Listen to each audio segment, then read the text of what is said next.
So, Oleksandr Usyk retains the unified World Heavyweight Championship. Not undisputed, but still unified, with a 12-round UD over Tyson Fury. Let's talk about it. But before we do, I just want to give a shout out to everybody in the chat.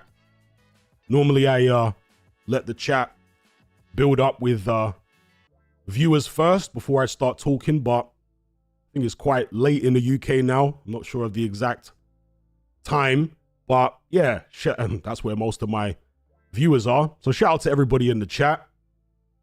Now, this fight with Oleksandr Usyk and Tyson Fury, aka Luke Partridge, it was different than the first fight in multiple ways. Firstly, it wasn't as entertaining. It wasn't as exciting as the first fight. And that's because both guys made adjustments. So Oleksandr Usyk, and I mentioned this in my prediction video, he took away Tyson Fury's uppercut because that's a shot that Tyson Fury landed to the body and head in the mid-rounds in particular of the first fight, and it had damaging effect. In this fight, Usyk kept the adjustment that he made from the first fight, and he didn't allow Fury to land that shot, at least not with any serious power. There's a couple times when it kind of just grazed him up close, but it never landed with any kind of power. And Tyson Fury also made the defensive adjustment for this fight in that he was keeping his right hand almost glued to the side of his head to block Usyk's left hand because he got hit with far too many left hands in the first fight. So both guys made those defensive adjustments.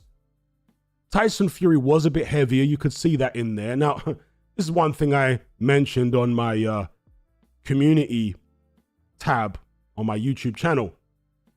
Fury had his trunks pulled up ridiculously high. I mean, he got hit with a lot of body shots in the first fight, and that's what tired him out. Or partly that. Also the pace that Usyk set. Whereas for this fight, Fury's trunks were pulled so high, literally damn near up to his chest, that for Usyk to land body shots, he'd basically hitting the guy, you know, just below the pectoral muscles. And shots there don't tend to be as damaging as shots a little bit lower down. So how Fury was allowed to get away with having his shorts that high is incredible. And again, it's a ironic thing that Fury claimed falsely that Usyk fights with his shorts very high when he doesn't. Tyson Fury is the one who's actually guilty of that. But anyway, Fury was more assertive in this fight, as I expected him to be, particularly early on. He was more assertive. His defense was a bit better. And he picked his shots more, you know, because again, I said in my prediction that I uploaded earlier on today that I predicted that Usyk would win on points again. That was my final prediction.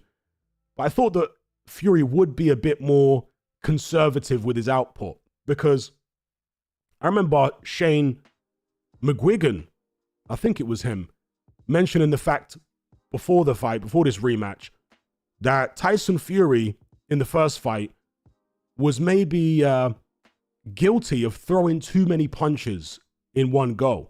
You know, letting his hands go a bit too much in certain spots, because then Usyk would start to punch with him and catch him clean. Whereas in this fight, he really didn't do that, Fury. He didn't let his hands go in multiple combinations. He was focused more on throwing single shots or 1-2s. He really didn't want to let his hands go because he knew in an exchange, that's where Usyk's going to catch him. So, yeah, he made some adjustments. The early rounds in the fight, many of them were very close. So I'm just going to give you some of my scorecard here. So I gave the first round to Tyson Fury, but it was a very tight round. There was really nothing in it. I just felt like Fury did a little bit more. Second round I gave to Usyk. Third round, fourth round to Usyk. Fifth round to Fury. And again, as I expected, from the middle rounds on, Tyson Fury's legs started to slow down, and Usyk was able to start landing more consistently up top and to the body. But Tyson Fury, to his credit, was able to stay the pace better this time. I don't think the pace was quite as hot last time. This time, I think they threw less punches. But yeah, I think that's because of the adjustments that Tyson Fury made, really. So he was successful in slowing the pace down of the fight a little bit because he wasn't giving up ground so easily. He was trying to hold centering more, and that was an improvement from him. There's no question about it. That was an improvement from Tyson Fury. But ultimately, he just didn't do enough in the back end of the fight. The tide kept rising.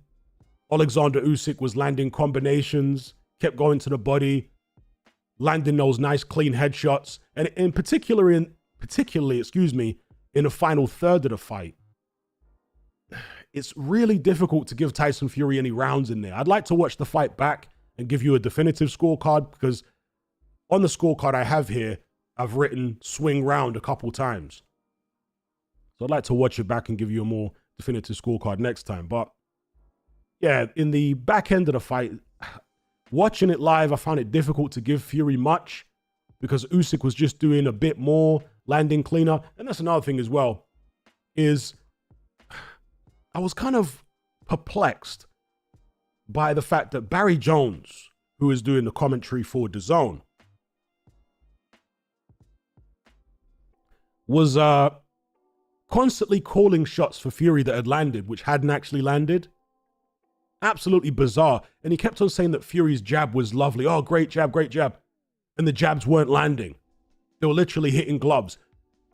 Jabs that land on gloves are not scoring punches. So I'm not sure why Barry Jones was saying lovely jab. Weird. But anyway, it was a slower paced fight this time around. But again, Usyk's boxing ability, his ring IQ, and just landing more punches at the end of the day. You know, boxing is really not as difficult to score as people make out.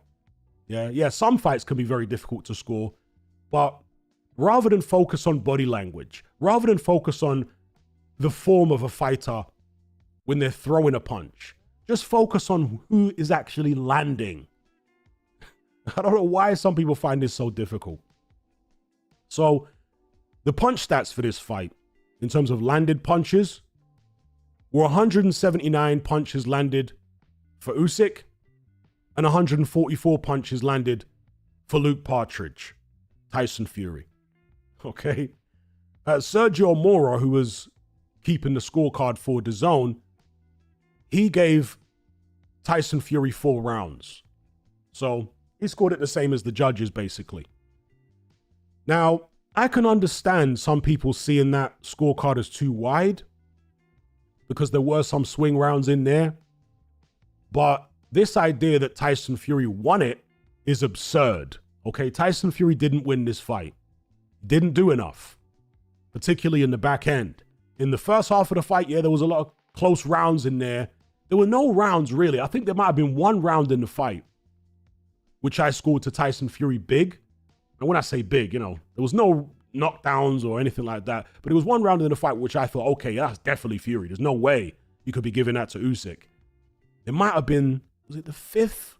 Might have been the fifth was the round. I was like, no, that's definitely a Fury round. But outside of that, it's like, you're really searching, to find a winner for certain rounds that people have given to Fury. It's like, it wasn't that definitive. So anyway, Tyson Fury was given 4 rounds by Sergio Mora, 4 rounds by all 3 judges. I can see some people seeing it maybe 5 rounds for Fury, but no more than that. Definitely no more than that. It was the unanimous decision that Oleksandr Usyk should have got first time around. They gave it to him second time around. And funny enough, the AI judge that a lot of us were concerned about actually had Usyk winning by the widest margin of all, 118 to 112. Now, I'm not sure about that, but bear in mind, the AI judge will be looking at a lot of those body shots. And I'm sure if they release the Jabber stats, I'm not sure whether they will, or the CompuBot stats, you'll find that once again, Usyk outlanded Fury to the body by a large amount. Fury did come back later on in the fight to land a few body shots of his own, but they were few and far between. And one of the things you may notice as well is in the final third of the fight, Fury, and this was a good tactical move by Fury, to be fair, he realized his legs were slowing down. In the first fight, when his legs started slowing down, he kept just trying to move away. Whereas in this fight, when his legs started slowing down, he moved forward and tried to grab Usyk, lean on him, push him back towards the ropes. That was a good tactical adjustment from Tyson Fury. I give him credit on that for, realizing that when you're tired, you can't be trying to slip and slide on the ropes and do all that against Usyk because he'll punish you for it. So, yeah, Fury made that adjustment. But again, his output just wasn't enough in the final third. So although he, did do some of that clinching and what have you, wasn't enough offense. And Usyk was able to, get his shots in. One of the things that Usyk's very good at, by the way, certainly in the Fury fights, is starting rounds very fast. Did you guys notice that? He tries to catch you by surprise right at the start of every round. And he'll actually try to lull you into a full sense of security. Like when he gets off his stool, he acts like he's going to be the same as he was at the end of the previous round, right? But no, he all of a sudden, this energy comes out of nowhere and he jumps on you and tries to hit you with a quick two-piece. And that did work a couple times in this fight. But later on in the fight, Tyson Fury got a little hip to it. And he was a bit more defensively aware early in the rounds in the second half of the fight. So, yeah, wasn't the thriller that the first fight was, but it was still intriguing. And the right man got his hand raised, which is Oleksandr Usyk, defeating Tyson Fury. Now, the only real disappointment here is the fact that the Fury fanboys, the apologists, are still going to have some type of narrative that Tyson Fury got robbed here.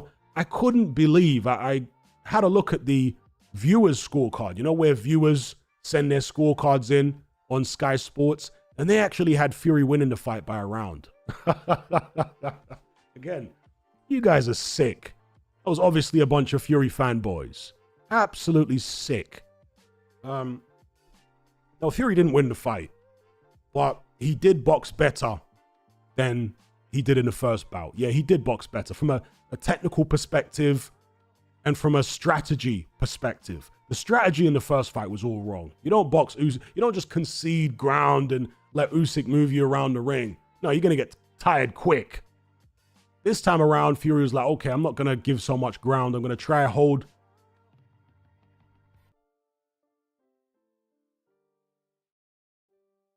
Excuse me, I just muted my mic to cough.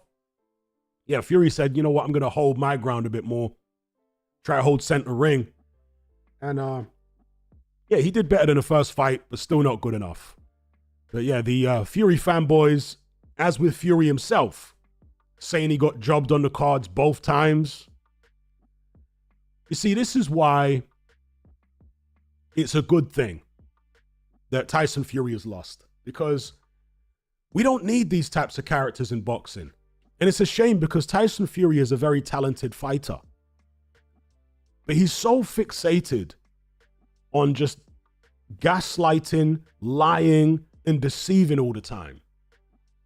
And, that wouldn't be a problem if it weren't for the fact that lots of people co-sign and believe his lies. That's the problem with it.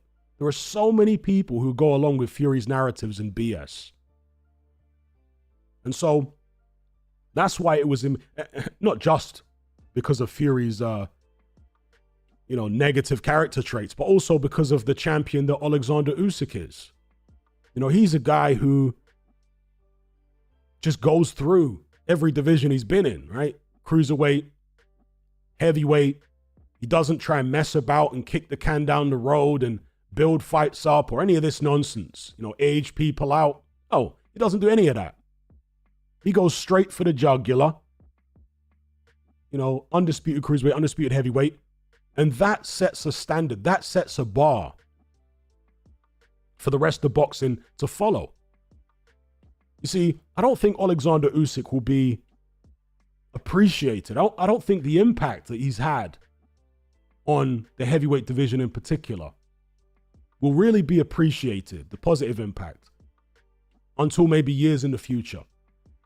Because yes, he isn't the star, or no, should I say, he isn't the star that Anthony Joshua or Tyson Fury are or were. But the best way to lead is by example. And he set such a good example that future champions are going to be held to that standard. You know, why kick the can down the road? Why build up fights? Why make excuses? Why ask for ridiculous, why make ridiculous demands? Usyk never did that. You see, and I don't think, as I say, that will be appreciated fully until a few years from now, unfortunately. But yeah, so I think it's good that Usyk has managed to get this victory, particularly over this guy. And I'm going to say something that might sound a little weird here, at least to some people, but Tyson Fury is almost a wasted talent. He's almost a wasted talent because he's always had great ability, but he hasn't married it with great discipline. He balloons up and down in weight, and it's been like that his whole career from the very start. Still the same now. And because he doesn't have the discipline, he doesn't like taking on the toughest opposition any more than maybe once every couple of years. He doesn't like doing it because he knows he doesn't have the discipline to put himself through the type of rigorous camps that will get him in the best physical condition. For whatever reason, the way he's wired, he knows that he can't do that. Again, it's a pattern of behavior. All the way through his career, he's been yo-yoing in weight. And for that reason, I would say he's a wasted talent. Because if this guy had the discipline from early on in his career, he might have done better. He might have had more losses, right? Because he would have been more active, presumably. But I think he would have been more confident to fight more often.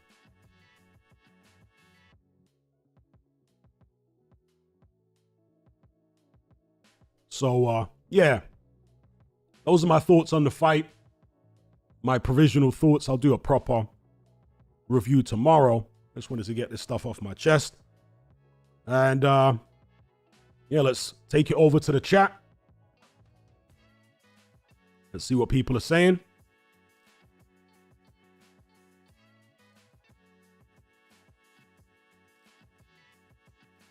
All right, people talking about Fury copium.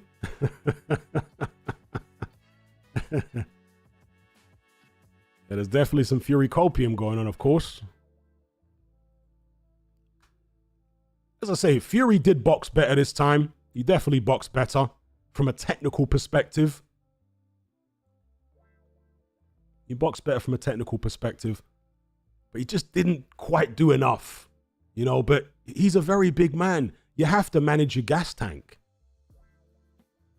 You have to manage your gas tank. It's not so easy when you're fighting a guy like Usyk to say, oh, well, you need to throw 20 or 30% more punches. If he had thrown 20 or 30% more punches, Tyson Fury, he probably would have started getting hit more, in the back end of the fight, just like first time. So it's always a risk. And that's why I said in my prediction video that, in my view, the best chance for Tyson Fury to win is to let it all hang out and go for the knockout early. Yeah, go in there, all guns blazing in the first 7 rounds and stick it on Usyk. That's the time when you've got an opportunity to get things done, to do some damage. Because if you let Usyk get to the second half of the fight, we know what's going to happen.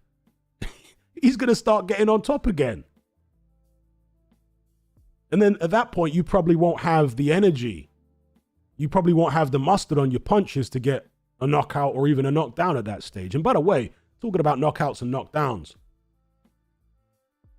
Fury was actually hurt a couple times in this fight. I don't know whether you guys noticed, but he was hurt a couple times.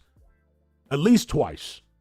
Usyk really wasn't hurt at all, but Fury was hurt a couple times. On one of the occasions, I don't know whether Usyk just didn't want to overexert himself or whether he didn't actually realize that he'd hurt Tyson Fury. But there was one occasion in particular where Fury was clearly hurt. And on the replay, when they showed the punch back landing, you could see Fury's eyes go, just like they did in the first fight when he got hit with a big left hand at the end of the first round. You know, his eyes kind of went a little bit for a split second. So yeah, Fury was hurt a couple times in the fight. Not badly hurt, but he was hurt. For some reason, Usyk didn't really push the issue.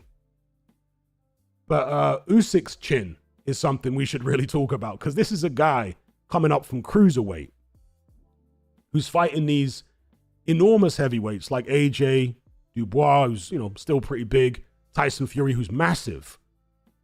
And he's able to take their shots better than they can take his. Isn't that something? And Usyk isn't even renowned as a puncher. He's obviously got some power there, but he's not actually renowned as a big-time puncher. Even at cruiserweight, he wasn't renowned as a big-time puncher. But I guess it's because he's so accurate with his shots, you know? All right, let me just big up some people here. Shout out to Bobs for the super chat. He says the pro-Fury propaganda is going into this fight was 1984 level. Indeed it was. Do you think the honest and consistent scorecard was a reaction to this? Do you think the honest and consistent scorecard was a reaction to this? I don't know whether it was a reaction to it. I just think they managed to keep the... You know what? I need to think about that more. I guess what you're saying is, do you think that those of us who are concerned about a potential robbery against Usyk in favor of Fury, did that raise the alarm to a great enough extent that it caught the ears of the judges? Maybe caught the ear of Turki Al-Sheikh, who had a word with the officials like, yo, we can't be having any overtly pro-Fury stuff here in terms of the officiating. Is that possible? Maybe. But whatever the case may be, the right man won. However you want to score it, you know. Shout out to Black Dynamite for the super chat. He says, the jabber stats are already out and Fury only landed 12 high-impact punches. Also, did you see Davidson say Fury won? His Fury fanboy gene reactivated. Yeah. You know, when Ben Davison, and I'm going to get to the other super chats here in a second, Workstation, Fight, Sports Talk, Swaggins. I'm going to come to all your super chats in just a second. Just getting through Black Dynamite's one here. Yeah, as far as the Ben Davison saying he thought Fury won. When Ben Davison first started working with Anthony Joshua, I raised the question about whether Ben Davison is a Tyson Fury double agent. Because he was basically, he and Fury parted ways many years ago. Normally, when a trainer parts ways with a fighter and they've, been away from them for several years, they won't feel any way. They won't have any hesitation about making predictions for their fights, either for or against them. For example, Mark Tibbs was with Dylan White for many years. When Dylan White went to go fight Tyson Fury, remember he'd split up with Mark Tibbs at this point. When Dylan White went to go fight Tyson Fury, Mark Tibbs picked Tyson Fury to beat Dylan White. He didn't say, I'm not sure, I'll sit on the fence and all this kind of stuff, which Ben Davison does when it's Fury fighting Usyk. No. He came straight out and said, yeah, I see Fury winning that fight. And he'd only just broke up with Dylan White. So, yeah, Ben Davison is still madly in love with Tyson Fury. And so if AJ, who I think should retire anyway, and I'll come on to the possibility of AJ against Tyson Fury in a second. But, if AJ is to fight Tyson Fury, he can't have Ben Davison in his corner. The man's still in love with Fury. He's still in love with him. So, yeah, shout out to Black Dynamite for the super chat. Shout out to Workstation for the super chat. It says Fury Fanny Fanners. Shout out to Fight Sport Talk. He says, Usyk is the best fighter of this era, all weight classes. Is it crazy to say Joshua, Fury, Wilder, and Parker all underachieved and didn't fulfill their potential? I guess that's your view that they underachieved. I don't think those guys did underachieve personally. That's just my personal opinion. But I agree that Usyk is the best fighter of this era in terms of heavyweights. As far as best fighter pound for pound of this era, it's such an abstract concept. I don't really like dealing with pound for pound, as you guys know. But best heavyweight of this era, obviously. And personally, I think Usyk should retire now. I know Daniel Dubois called him out in the ring, and Usyk might take that fight because that's the kind of guy he is. You know, when he was back down at cruiserweight, he could have moved up after becoming undisputed, but he said, no, I'm going to hang around and fight Tony Bellew because he didn't lose his WBC belt in the ring. Remember, Usyk had the WBC belt at this point. But I'm not sure if they made Bellew champion in recess or something. But anyway, he saw that as a stone that was yet to be turned over. Even though to most of us it wasn't. He was like, yeah, I still want to erase any doubts whatsoever. So he hung around at cruiserweight to get rid of Bellew as well. Right, that's the kind of guy that Usyk is. But personally, I think he should retire now.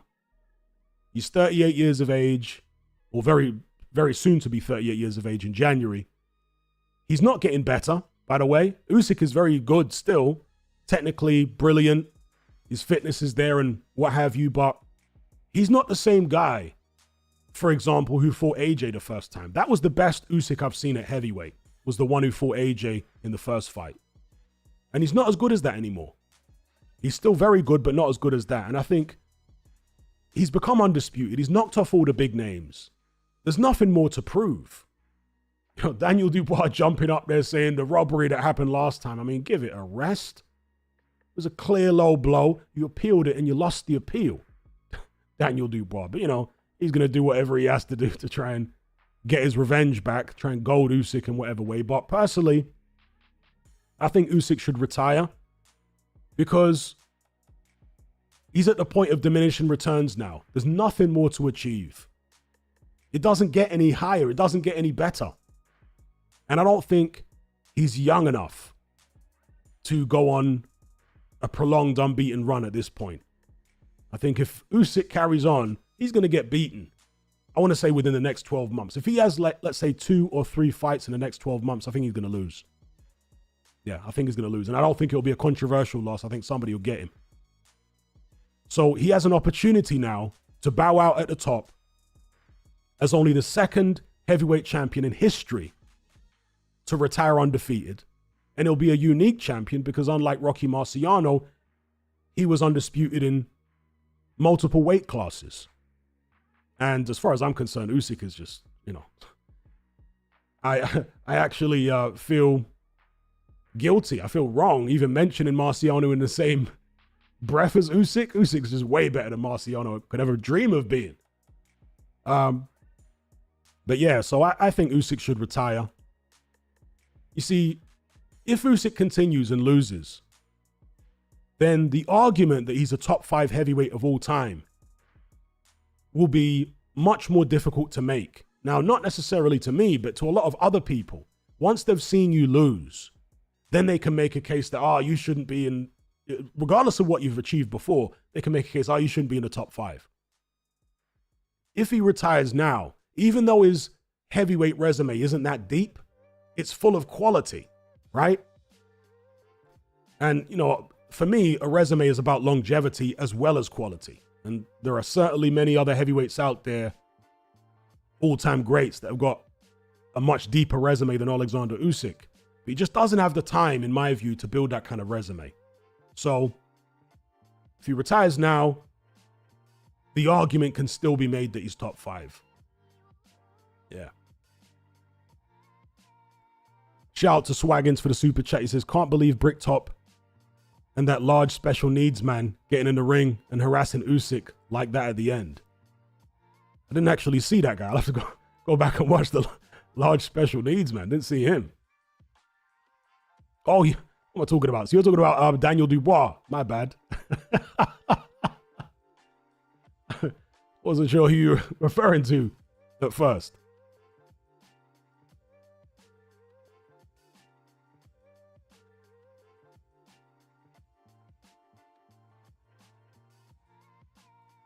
Shout out to Andre for the super chat. He says, big up Hatman. Usyk beat the system time and time again. A stoic man, a pure example of what a warrior is. Thank you for your content. Always spot on. Salute from Portugal. Shout out to Andre Rodriguez. Thank you so much for the super chat. Yes, Usyk has some type of guardian angel, doesn't he? I can't actually think of a champion off the top of my head in any weight class that I've watched during my lifetime who's had so much success on the road as basically the B-side. In every big fight this guy's been in, well, not every big fight, but in most of the big fights that Usyk's been in, he's the B-side in terms of who the draw is. Not necessarily the B-side as far as the odds, but the B-side as far as popularity. He fights in people's backyards. He fights guys who are cash cows, who have a much bigger fan base and so on and so forth. And somehow, he's always come out with a victory. He might be the only fighter who's, been able to do that and not get jobbed on the scorecards, over a whole career. So, yeah, it is impressive. I'll come on to the undercard stuff in a second. But shout out to Andre again for the super chat. Shout out to Mr. Prodigal Chung.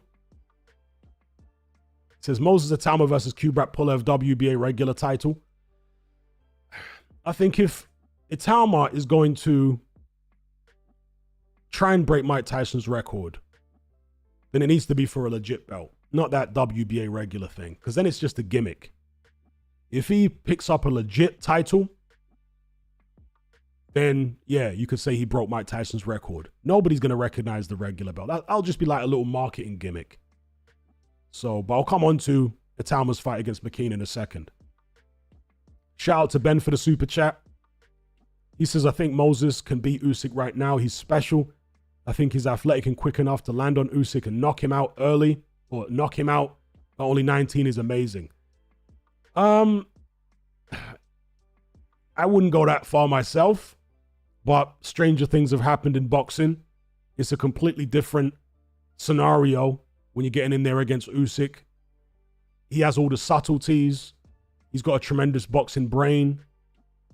He has got a good chin, as we've seen time and time again. Never been down as a professional. And even if the demented people out there claimed that the clear low blow against Daniel Dubois was a knockdown, well, that was from a shot to the bladder area, really. It wasn't a headshot.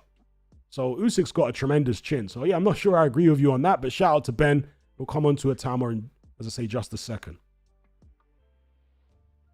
Shout out to Matt for the super chat. He says Daniel Dubois is going to get him. I wouldn't completely dismiss the possibility of Daniel Dubois getting revenge in a rematch. I wouldn't dismiss the possibility. I would still make Usyk favorite if the fight were to happen next. But Dubois is definitely in the ascendancy. And Usyk is deteriorating. He's still very good, but Father Time is undefeated. Shout out to Benjamin for the super chat. He says, I can't help but wonder what Frank Warren was watching. Well, to be fair, now you guys can correct me here. To be fair, Frank Warren hasn't said that the wrong man won, has he? All he said is that the scorecards were terrible, that Fury won more than 4 rounds. That's all Frank Warren has said, right? To be fair to, shout out to Benjamin Cooper again, Frank Warren did say he had Fury winning, which, laughable. But what would you expect from Frank Warren in particular? And, Tyson Fury's promoter. Eddie Hearn, I think he said he saw Usyk winning by a round. I don't know what these guys are watching, indeed. All right, so let's talk about the undercard here. Where's the live chat gone? Why can't I restore the chat? Hang on. Let me refresh this page.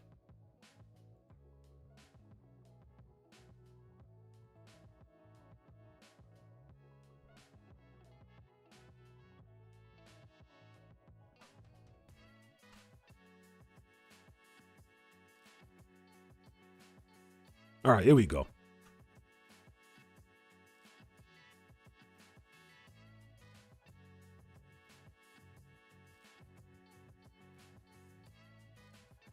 Okay, so the undercard. Let's talk about it.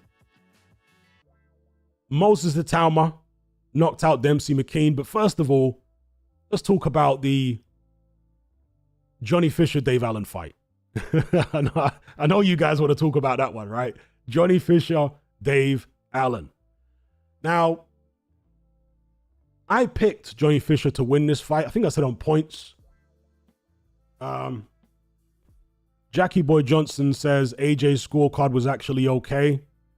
AJ only had Usyk winning by 1 round. I think that's too generous to Fury. AJ only had Usyk winning by a round. But anyway, yeah, the Johnny Fisher-Dave Allen fight. I predicted that Johnny Fisher would win on points. So it will be easy for me to sit here and say, aha, see, I told you Johnny Fisher would win the fight on points. But I've also said all along that as far as I can see, Johnny Fisher is just a gimmick fighter. I've been saying that for the past, 6 months or something? He's a gimmick fighter. He's a ticket seller. He's not a serious prospect. He's not like a world level, future world level fighter. I've been saying that for the longest. But I still thought he would have enough to outpoint Dave Allen. But evidently, he's actually worse than I thought. I didn't think he was very good, but he's even worse than that. So Johnny Fisher came out, throwing a lot of shots, as he typically does. Got excited in a few spots. Tried to see if he could chin Dave Allen in the early going. Didn't happen.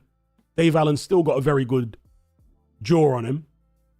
And he was just walking Johnny Fisher down, hitting him with the jab, a few body shots here and there. And then you could see the anxiety building up in Johnny Fisher. The shots which normally either put people away or intimidate them were not having the desired effect on Dave Allen. Man just kept walking forward and walking forward, and he was this physical presence in Johnny Fisher's face. And as soon as Dave Allen landed clean for the first time, poor Johnny Fisher was in all sorts of trouble. And down he went. Eddie Hearn's face was an absolute picture at ringside, right? But to be fair to Johnny Fisher, as much as I've been calling him just, a gimmick fighter, an Essex gimmick and all this kind of stuff, he showed a lot of heart in there. Let's give him credit for that because he is a novice. I think he had 3 or 4 amateur fights. As a pro, he's a novice too. He showed a lot of heart in there. He toughed it out. I didn't think he was going to survive when he went down because his ability to clinch was quite poor at that stage. But as messy and as untidy as it was, he made it work and he survived. Got through and lasted the distance. But somehow the judges saw it in favor of Johnny Fisher rather than giving it to Dave Allen, who the overwhelming majority of people had winning the fight. I did a poll immediately after the scores were read. And in fact, let me check the poll now on my channel page to give you the exact percentage of how many of you guys scored the fight in favor of Dave Allen. Because he will be horrified. You know what I mean? He will be horrified by that. Let me have a look here.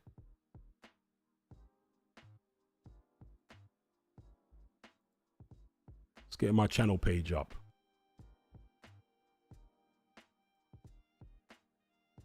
Yeah, so here we go. The poll I did,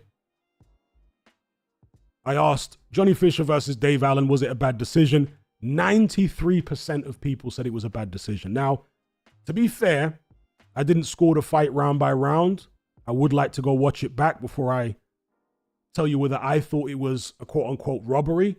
But certainly the feeling I had after the end of the fight was that Dave Allen had won it.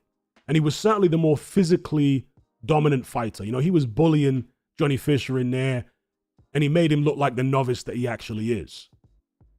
And Johnny Fisher's obviously found his level. I know he's young and you can get better and all that kind of stuff. But they were talking about Johnny Fisher and even Eddie Hearn. I mean, he wasn't on about having Johnny Fisher fight this guy anytime soon.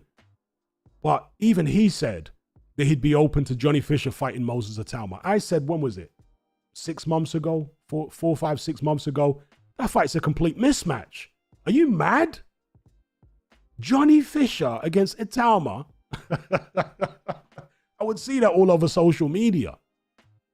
When I'd look at Instagram, I'd see people saying, oh yeah, we want to see Johnny Fisher versus Itauma. So you want to see a mismatch? Like, no. Johnny Fisher versus Dave Allen was the fight they should have been calling for. Yeah. At best, Johnny Fisher versus David Adelaide, but after seeing how bad Johnny Fisher was there, I'd probably pick Adelaide to smoke him easy as well. As well as Itauma. I mean, Itauma would have gone through Johnny Fisher in a round or two. It was never going to be a competitive fight. So, yeah, Johnny Fisher has got away with one here. Managed to get a decision. And they're really going to have to pump the brakes on him now. And when I say pump the brakes, it's not like they've been matching him super tough. Obviously, they haven't. But pump the brakes on the hype. Because he is a little Essex ticket seller for Eddie Hearn. And he's been, mentioning him in the same breath as Itauma and what have you. All that has to stop now. It has to stop for a long time.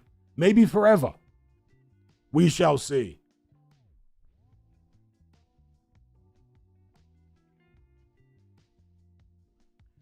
All right, so let's move on to Moses Itauma's performance on this undercard against Dempsey McKean. Now, I do want to contextualize this, and I'll come back onto the chat in a second. Shout out to anybody who's sent a super chat there. I'll come onto in a second. I do want to contextualize this here because Moses Itauma, who's in the embryonic stages of his career, 19 years of age, was taking on a guy in Dempsey McKean who lasted nearly 12 rounds with Filip Hrgović, a world-level fighter. Itauma went in there in what was supposed to be a test, and he blasted this guy out in 1 round. If you go back and look at the Hrgović-Dempsey McKean fight, Hrgović was landing a lot of big shots on McKean early, but McKean never went down. In fact, he never went down in the whole fight, as far as I can remember. Or did he go down in the 12th? I know he was stopped in the 12th. I can't remember whether he went down in the 12th. But certainly, when Hrgović was landing all those big shots early on, McKean never went anywhere, never went down. Itauma goes in there. Now, to be fair, the first shot that Itauma hit McKean with was on the back of the head. I mean, it wasn't like the most blatant rabbit punch you've ever seen. And I don't think it was an intentional rabbit punch, but it was, kind of back there. So if McKean's people wanted to say they got hit with a rabbit punch, I wouldn't disagree with them. But the speed at which Itauma was able to connect on the target, it was surely only a matter of time before a shot like that caught McKean on the chin. So personally, I don't think it would have made much difference had that shot landed where it did or it been blocked, because at some point Itauma was going to land that left hand. And we see the power that he's got on it. The interesting thing is, and I didn't actually watch the weigh-in for this fight, is that Itauma came in at a career heavy as 250 pounds. He didn't look any different to me. He looked the same. So he's carrying those extra 10 pounds very well. But he came in at 252 and he was still lightning quick. Maybe more power now because of that extra weight. Because he, really leaned into that left hand. And the finishing blow was devastating. And why the referee was counting, McKean was clearly completely out of sorts. He didn't know where he was. The way his body reacted when he went down. Like his arms were all funny and it's almost like he was about to start convulsing. And the corner, when McKean kind of drunkenly got up and he wasn't facing the ref, right? He drunkenly got up. The corner was screaming at the ref like, are you mad? Stop the fight. What's wrong with you? You counting for? The guy's clearly out of it. So, yeah, thankfully the referee did wave it off, maybe prompted by the corner. I don't know. But when the fighter gets up and he's not even looking at the ref, it's not a good sign. So, yeah, Moses Itauma, spectacular victory for him. I would never have predicted that Itauma would knock Dempsey McKean out in the first round. You know, I certainly thought Itauma was going to win.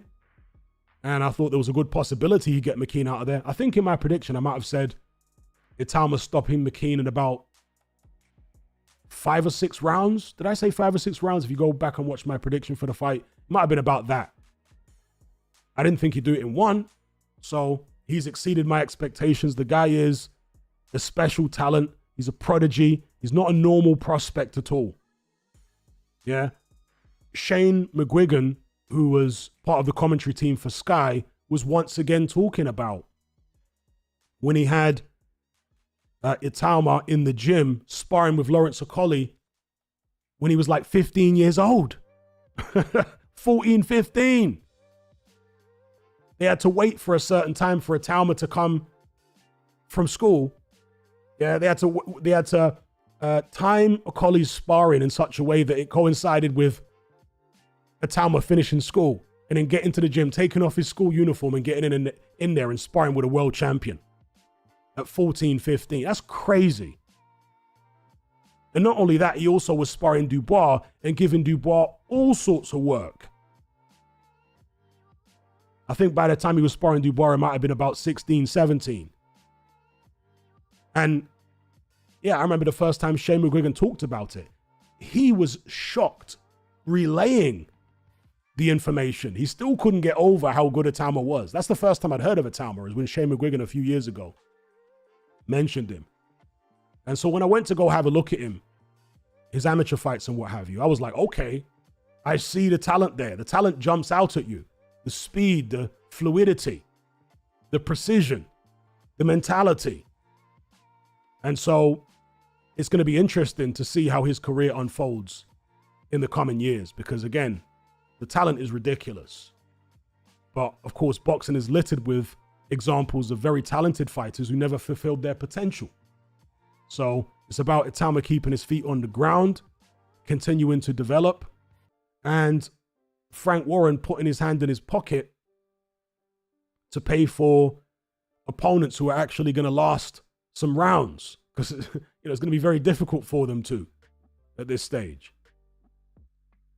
And I still hope that some of the belts get fragmented. Maybe Usyk gives up the belts, retires, ideally, so that Itauma can attempt to break Mike Tyson's record. Maybe fight somebody for a vacant belt.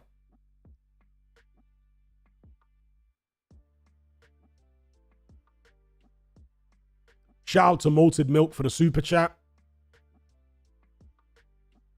Shout out to Alex for the super chat. He says, why say Usyk is better than Marciano? Elaborate. Elaborate. All right, let me ask the chat. Who here thinks that Marciano is better than Oleksandr Usyk? Does anybody think he is?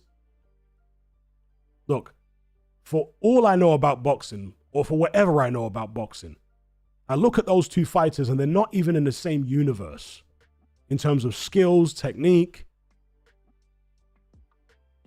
speed, fluidity, anything. I mean, as far as I'm concerned, Oleksandr Usyk would have stopped Rocky Marciano. Marciano only weighed about 185 pounds. He was tiny even compared to Usyk. Look at Usyk's amateur record. Over 300 fights, most of them victories. Fought in the WSB. Look at the guys he fought at cruiserweight, who were mostly all bigger than Rocky Marciano. Rocky Marciano did well for his time. He never really beat any prime fighters, that were elite. He obviously beat Jersey Joe Walcott and Archie Moore and a completely over-the-hill Joe Louis. But yeah, he's just not in the same league as Usyk. I almost feel dirty even mentioning him in the same breath as Oleksandr Usyk. Usyk's just, in my view anyway, many, many, many levels above Marciano. And so if he retires now, not that this would be his intention, but he would almost take Rocky Marciano out of the conversation, because Marciano's main selling point, his whole, and RIP to Marciano, he died in a plane crash, obviously, when he was still a relatively young man. But since that time, since Marciano stopped boxing, his selling point as an all-time great is the fact that he was the only heavyweight champion to retire undefeated. If Usyk retires undefeated now, nobody's going to talk about Marciano anymore. You know what I mean? Like, realistically, because Usyk is just far better. I mean, if you think about the guys who Marciano fought, they were actually smaller than the guys that Usyk fought at cruiserweight. You know?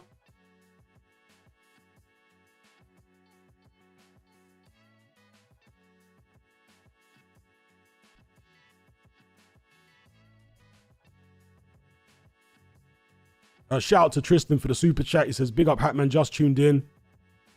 I'm tired of these Fury fanboys, boxing casuals spewing nonsense on social media about robbery. Boils my blood. Yeah, that's the only issue here. Shout out to Alex again for the super chat. He says, Ali, Holmes, and Lennox versus Usyk. Who loses? I would pick Usyk over Larry Holmes. I might even, and this might sound blasphemous. See, I need to make a distinction here between who I think would win in a fantasy matchup and which fighter is the greater historically. Greatness historically cannot just be judged on who you think would beat who in a fantasy matchup, because that's far too subjective. It has to, in my view, mostly be based on resume. Usyk doesn't have the resume of Ali or Lennox Lewis in terms of the depth of resume. He's got some good names on there at heavyweight, but he doesn't have the depth of resume that those guys have. But in terms of a style matchup, a fantasy matchup, because styles make fights, right? Even whoever you think the greatest heavyweight of all time is, it's unlikely that he could have beaten every heavyweight that ever existed. There likely would have been at least one guy, for whatever reason, that had his number, right? So styles make fights. This is why longevity and depth of resume is so important when assessing a fighter's greatness. Because the longer they fight, the more time they spend at the top, you get to find out if they have a boogeyman. You know, maybe a guy who lost to other people, but for some reason, you just can't get to grips with him. For Muhammad Ali, it was Ken Norton. Ken Norton got wiped out by George Foreman. Ali stopped George Foreman, but every time he fought Ken Norton, he was given hell. You know, Norton got wiped out in 2 rounds by Foreman, and then went on to fight Ali the 3rd time. And most people, I don't want to say most, but many people believe that Norton won all 3 fights with Ali. He was obviously awarded the decision the 1st time, but the 2nd and 3rd fights, many people believe, particularly the 3rd fight, that Norton deserved the victory there. Ali just couldn't get to grips with his style. Anyway, long story short, in my head, in a fantasy matchup, I might even pick Usyk to beat Ali.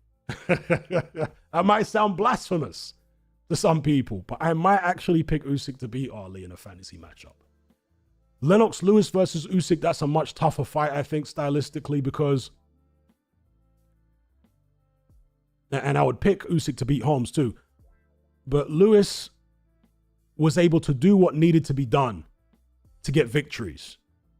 If he had to go out there all guns blazing and take it to you, then he would do it.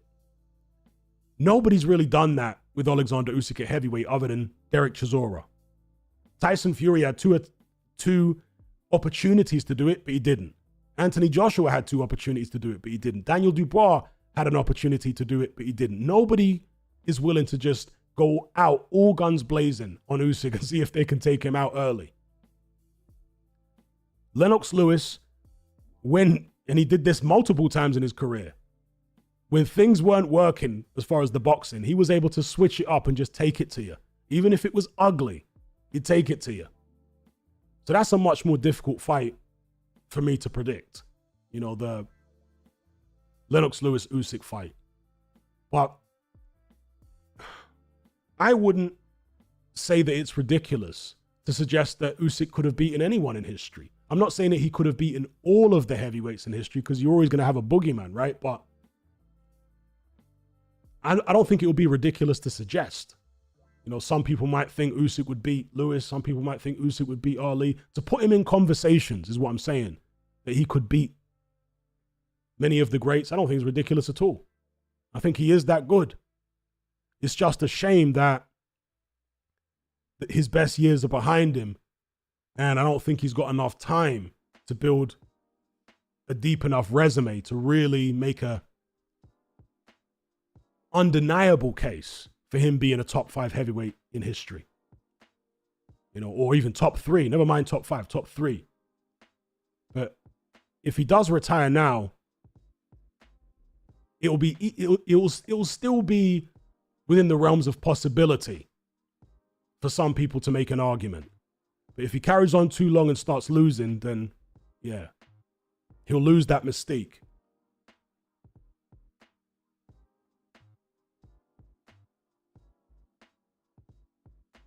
And yeah, that is a shame about Usyk only winning this fight on points, not getting Fury out of there. And Fury does deserve credit for making the defensive adjustments, because he wasn't getting caught with as many silly shots in this fight as he did in the first fight.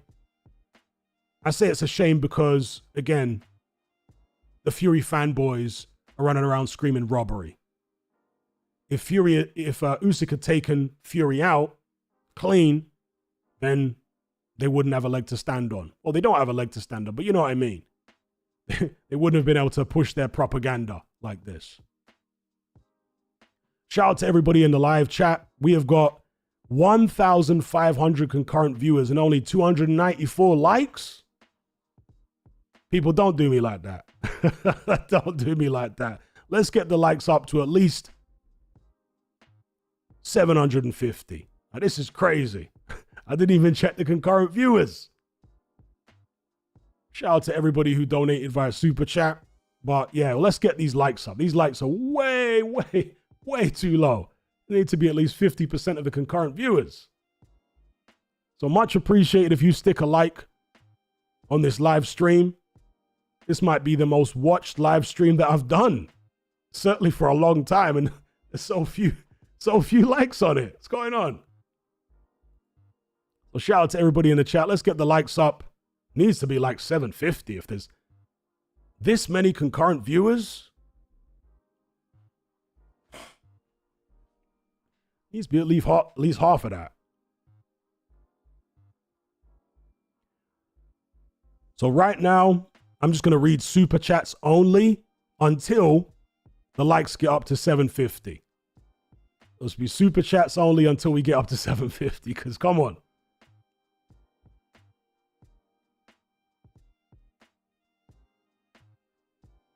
Now, shout out to Ben for the super chat. He says, who do you think can beat Usyk right now?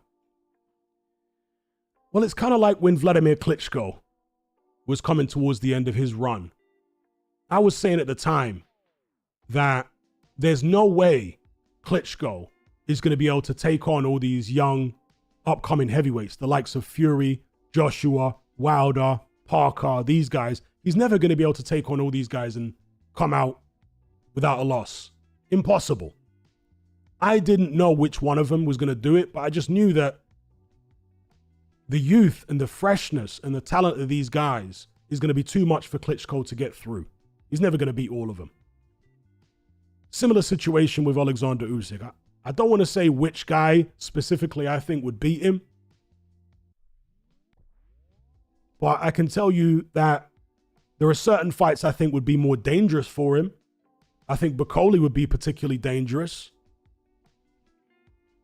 The Dubois rematch may be very dangerous. Let me think now. Ajit Kabayel, some people are really high on Kabayel, but as good as his last two performances were, Frank Sanchez was physically compromised, and Arslan Bekmambetov turned out to not be very good and very slow. Fighting Oleksandr Usyk is a completely different kettle of fish. So, yeah, just off the top of my head right now, I would say that Bacoli would be a dangerous fight for Oleksandr Usyk and even a Dubois rematch. And so the question is, because I think Usyk should retire now. Retire at the top. You've clocked the game. You're the king of boxing. You've cleaned out cruiserweight. You cleaned out heavyweight. There's no more big names at heavyweight to take down. At this point, you're just treading water. I want to hear from the people who think that that Usyk should carry on. If you think Usyk should carry on, state your case. Tell me why you think he should carry on. Because I think if he retires now, he'll be a unique champion. Shout out to Charles B for the super chat. Big up every time. He says, Merry Christmas, Hatman. Got to give Tyson credit for his performance, but Usyk was the clear winner. Yes, Tyson did perform better.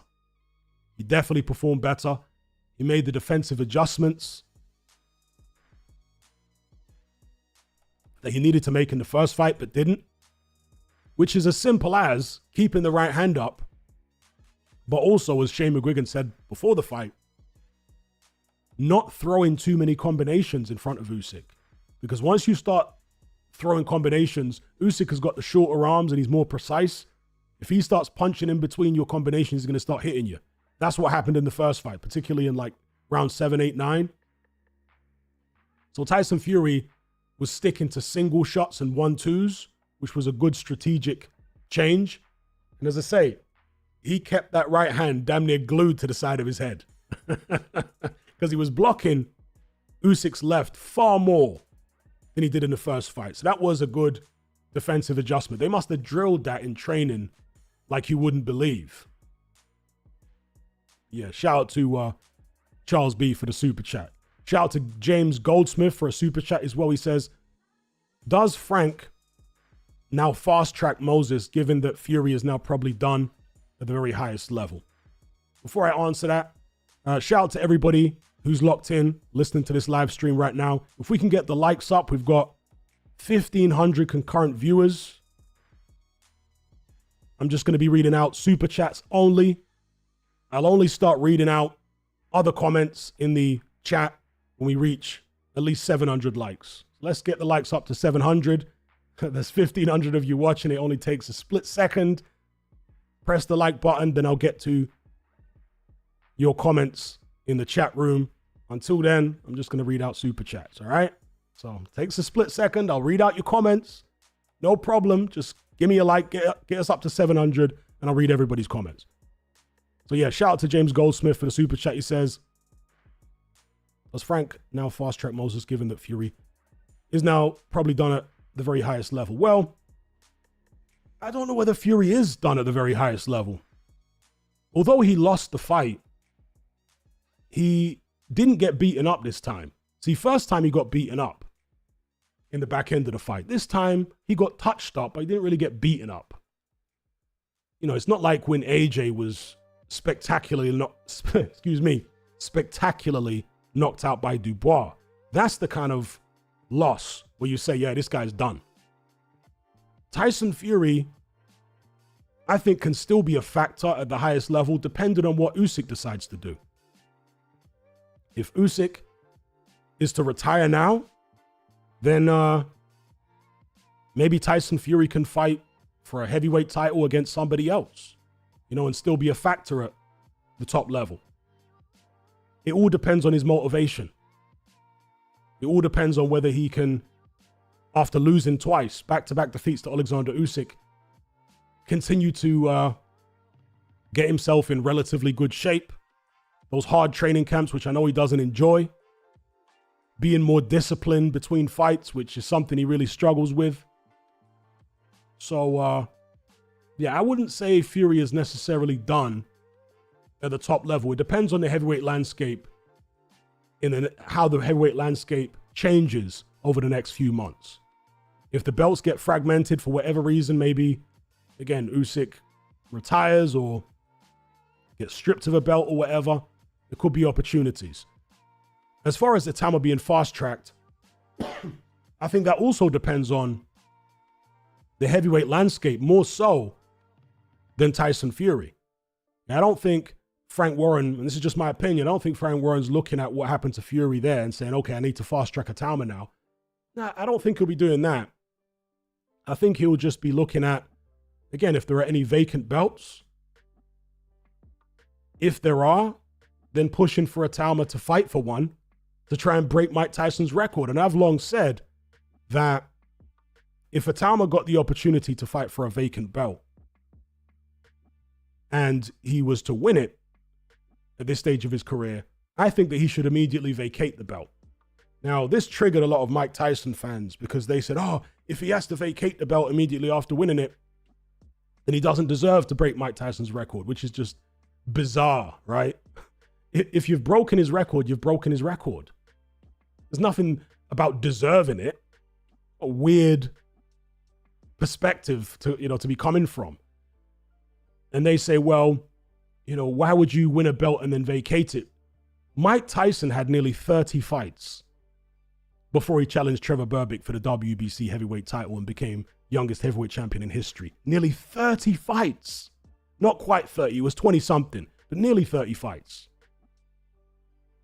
He had a situation where he had a team around him that were able to put him on cards of multiple different promoters, on lots of different promotions. So it was like a perfect storm whereby Mike Tyson was able to fight ridiculously regularly. Itauma wanted to be able to fight that regularly, but it's a different day and time. Wasn't able to. That's not his fault. Okay, so Mike Tyson was privileged in a sense. He was able to fight that regular, gain enough experience, gain enough confidence, gain enough development in his first 2 years as a pro to challenge for the heavyweight title and not give the title up at that stage. But with Itauma, what has he had now? 11 fights? Yeah, he hasn't had close to 30. So if he was to win a heavyweight title, let's say in his next fight, a vacant belt, damn right, I think he should vacate it afterwards. He hasn't had the experience that Mike Tyson had when he became youngest heavyweight champion in history. But if Itauma does that, then he's already solidified his legacy.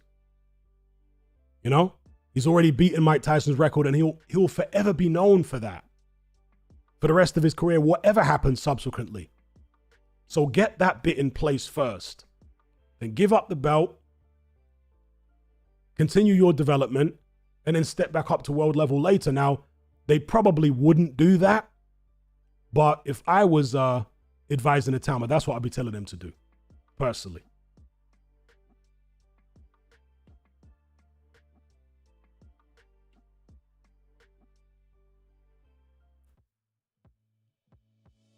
Shout out to Alex for the super chat. He says, I think Frazier would have bullied Usyk. I mean, Frazier had a very interesting style. I get where you're coming from because Derek Chisora gave Usyk quite a lot of problems, quite a lot of trouble, should I say, in the early rounds of their fight. And if you think of Derek Chisora as like a poor man's Frazier, I mean, bigger and stronger than Frazier for sure. Probably a better chin, but not as active. Doesn't throw as many punches. Doesn't move his head as consistently as Joe Frazier. His feet aren't as quick as Joe Frazier's feet. So, a prime Joe... But then again, when did you see Joe Frazier fight a southpaw? Normally, southpaws tend to deal with pressure fighters quite well. But again, Joe Frazier had a lot more head movement than most pressure fighters. So, yeah, I can see what you're saying. I can see why you would think that Frazier would give Usyk a lot of problems. Stays low, constantly bobbing and weaving, the left hooks that come out. I'd still pick Usyk myself personally, but I can see what you're saying from a stylistic perspective. Shout out to Ali G for the super chat. He says, my name is Ali. I'm a para-jiu-jitsu fighter and athlete. Love your channel, bro. And thank you for the super chat. Much appreciated. Much appreciated. We got just over 1,400 people watching right now. 1,400 concurrent viewers. Still only 447 likes. Come on, people. We need at least 700 likes here. We need at least 700 likes. I'm going to stick to reading super chats only until we get the likes up to 700. Only takes a split second, folks. It's much appreciated. It really helps the visibility of these streams. If everybody watching right now can just take a split second to hit that like button, then I'll read all of your comments. Isn't that a fair exchange? I'm not saying that I'll only read super chats. I'm just saying if the like to viewer ratio can stay up around 50%, I'll read everybody's comments. For just a quick click of the like button. I don't think that's too much to ask. I think it's a fair exchange.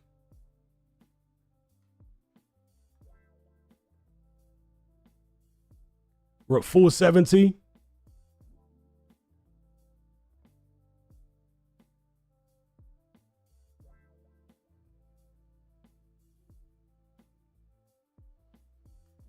Now, I've talked about what I think Oleksandr Usyk should do next. But how about Tyson Fury? It's obviously, as a boxing fan, annoying to hear this guy still banging on about he got robbed both times. He got Larry Holmes. No, you didn't get Larry Holmes, Tyson. You lost legitimately both times. But he's still a very talented fighter, Tyson Fury. He did get hurt a couple times, and you do worry about his punch resistance because I do think it's deteriorating. But he's still got skills. He's still got confidence. He's still a big, strong man. And the AJ fight is definitely there if Tyson Fury wants it. Now, I said prior to this Usyk rematch that I think the Fury-AJ fight is more likely to happen if Fury beats Usyk. That's when it would be more likely to happen, because Tyson Fury has a history of trying to fight people coming off a loss, right? When AJ lost to Usyk the second time, that's the first time that Tyson Fury really pushed hard to make the AJ fight. And Tyson Fury is kind of a sneaky guy like that. He won't necessarily take on the best person. He'll take on the person who's maybe the biggest draw for the least danger. That type of thing. And he knew at that point that AJ was psychologically shattered.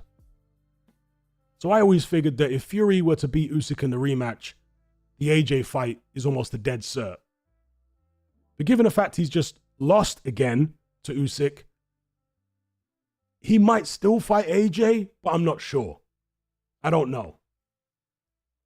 You know, because he's going to be doing all sorts of mental gymnastics and telling himself nonsense that the whole boxing establishment is against him. And that if he went in there and fought AJ, they'd probably job him. I mean, you know, he'll be telling himself all sorts of rubbish in his head. Now, if Fury had gotten beaten up in this second Usyk fight or got stopped, then I would rule out the AJ fight completely. But given the fact he still performed quite well in defeat, I don't know. I want to say there might be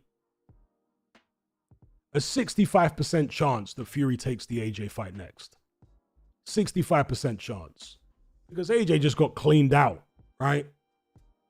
So, yeah, Fury might be confident enough to go ahead and do that one. And it's interesting. There are some people, I can't remember who it was. I don't think it was Duke McKenzie. I can't remember who it was. But there are some people who are actually picking AJ to beat Tyson Fury at this stage. Personally, I don't see it. If AJ was ever going to beat Tyson Fury, it would have been And I'm not saying he ever would have beaten him, but I'm saying if he was ever going to beat him, it would have been during his first or second title run. Probably first title run. When he was at his most confident, when he had the most energy, when he was more instinctive, AJ. Coming off getting chinned by Daniel Dubois. Yeah, AJ, and this is kind of a little surprising given the fact that Fury's really taken more punishment in his career. Fury appears to be the fresher of the two.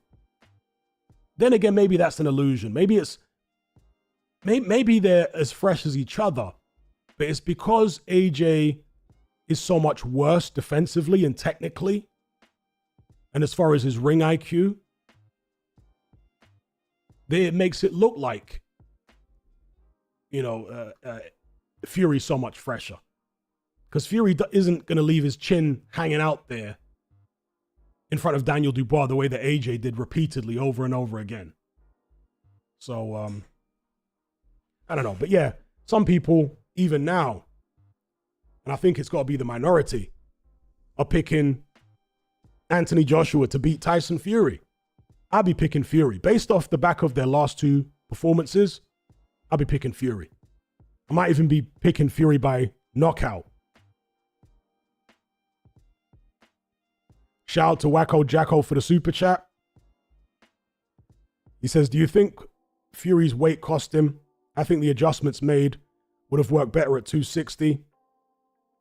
And who have you got? Lennox Lewis versus Usyk. Big up Hatman. Shout out to Wacko Jacko. Do I think the weight cost him? No, I don't.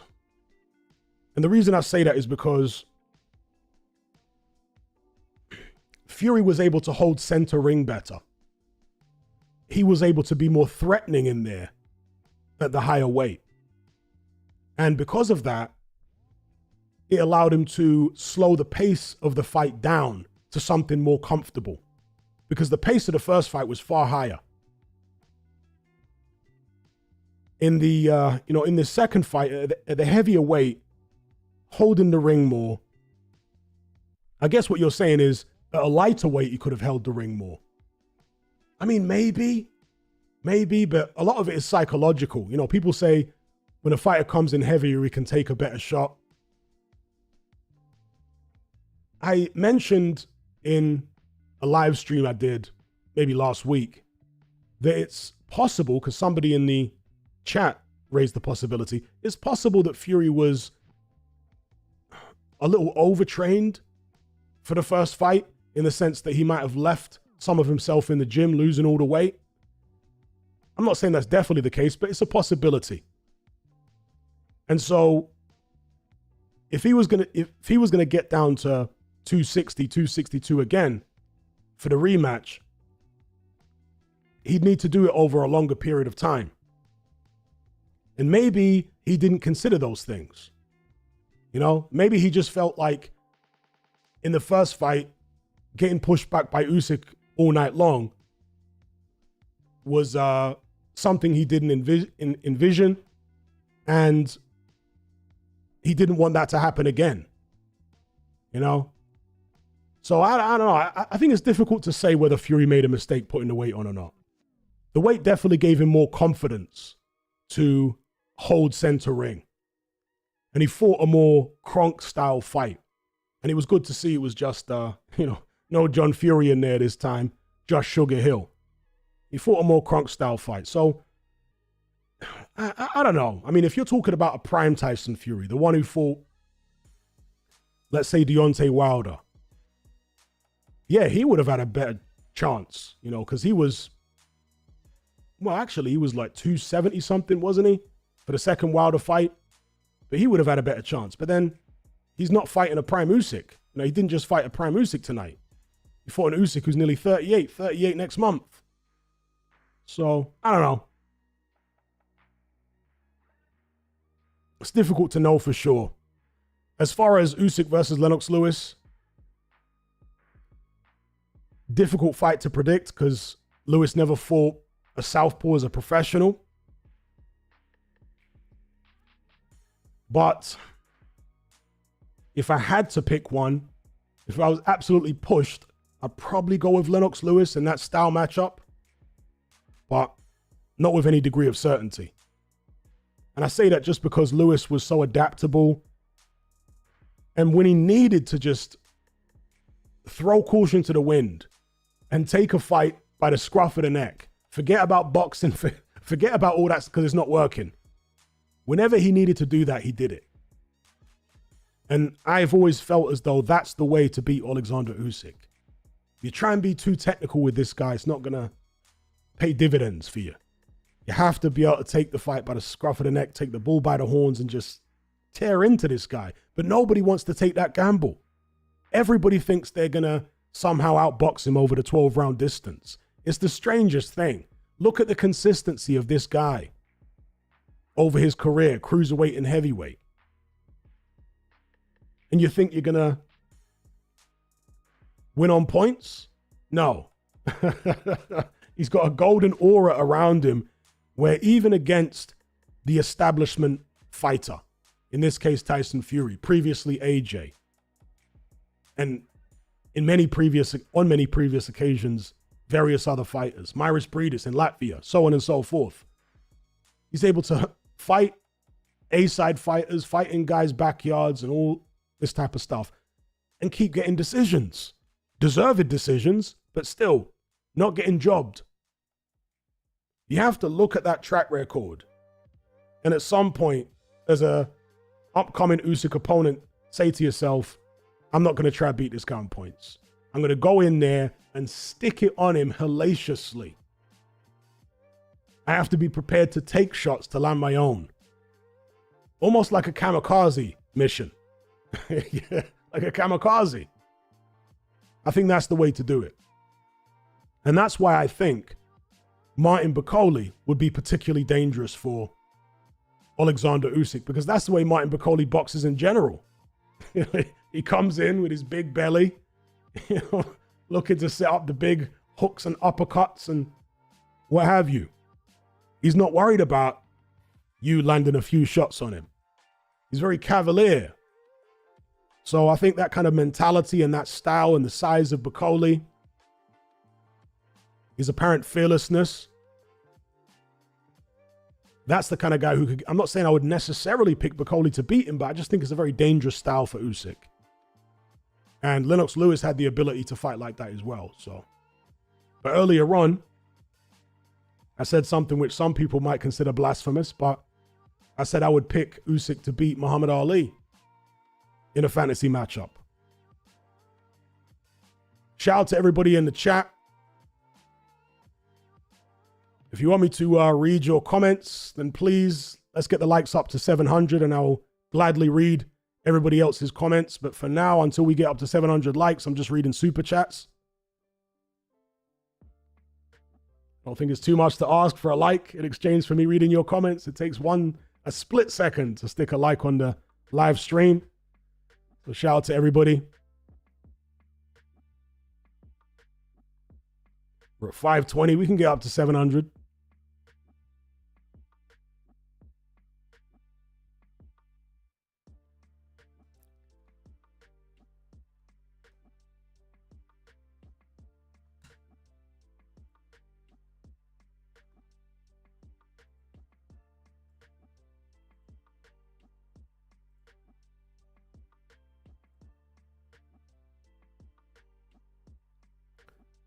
Yeah, so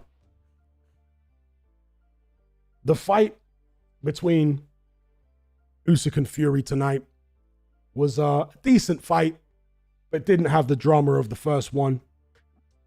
Both guys made their technical adjustments, as expected. You know, particularly with Usyk, because it was amazing. If you look at the boxing media, they were damn near unanimous in picking Tyson Fury. Imagine that. Damn near unanimous picking Tyson Fury to win. Now, to be fair to them, most of them have not cried foul. Most of them have said that the right man won. Some of them have complained about the wideness, as they perceive it, of the scorecards, but they're saying the right man won. I mean, some people did have it wide. Radio Raheem had it, I think, 9 rounds to 3 for Usyk. Sergio Mora, who was doing the scorecard for the zone, had it 8 rounds to 4 to Usyk. The TalkSport guys, and you know they're all Tyson Fury fans, they were all picking Fury, or most of them, both times. They are saying that the right man won. But going into the fight, it was like overwhelming in favor of Tyson Fury. It's just incredible. They were saying that Tyson Fury can make all these adjustments and he can do this and that and he's going to be so much better the second time. They weren't factoring that Usyk can also improve because he made adjustments during the first fight. So why wouldn't he keep those adjustments and keep those improvements and maybe add some improvements on second time around? Again, he took Tyson Fury's uppercut away. As much as Fury was able to block a lot of Usyk's left hands this time, because he was keeping that right hand up, Usyk was far more careful not to get caught with the uppercut. I think he might have got caught with it once or twice, but it never landed with any great impact this time, because Usyk was stepping to his own right a lot more and just watching for that uppercut. He knew the tell.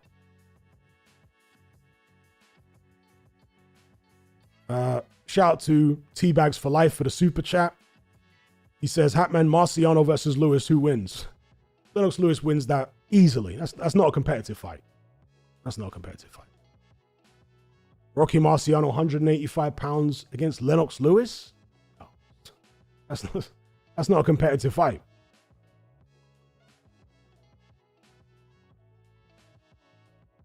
Shout out to Bendova. I always don't want to read out his second name there. Shout out to Ben, should I say. Let me rewind and remix it. Shout out to Ben for the super chat. He says, Prime Tyson versus Usyk or Prime Riddick Bowe. See, those are interesting matchups stylistically, because if anyone is going to throw caution to the wind and attack Usyk the way that he needs to be attacked to actually beat him, it's Mike Tyson. He's going to do that. The only issue is, I've never seen Mike Tyson fight a southpaw, amateur or pro. If he did fight a southpaw in the amateurs, the footage has never been released. But he certainly never fought a southpaw as a pro. And you just never know how the angles are going to line up for him. Generally, pressure fighters tend to look worse against southpaws. Yeah, I mean, I'll give you an example. Marcos Maidana fought Floyd Mayweather, fought Amir Khan, right? He gave everyone he ever stepped foot in the ring with absolute hell. Yeah, man, you might say Mayweather the second time, it was relatively comfortable for Mayweather, but he still had to get on his bike more than normal, right?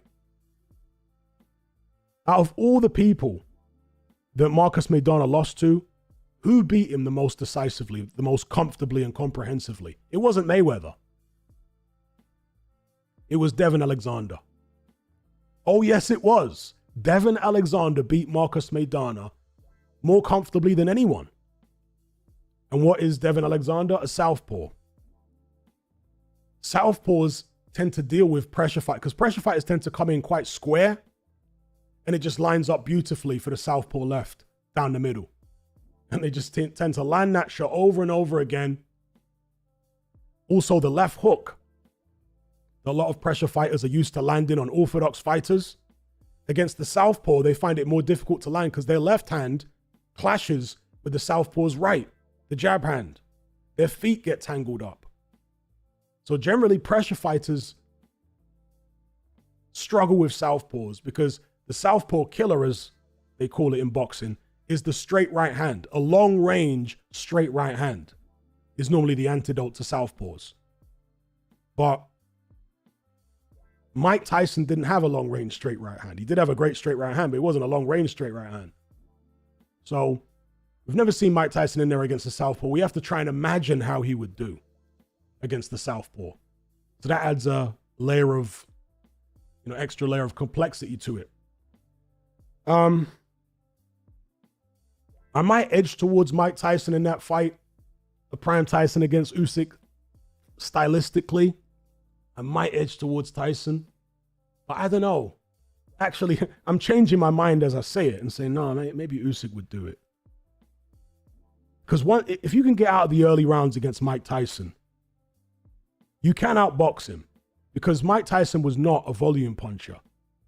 He was a guy who fought in spurts. He was sporadic. In the early rounds, he'd throw a lot of shots. But after about rounds 3 or 4, he'd settled down to quite a, I don't want to say a slow pace, but kind of an average pace.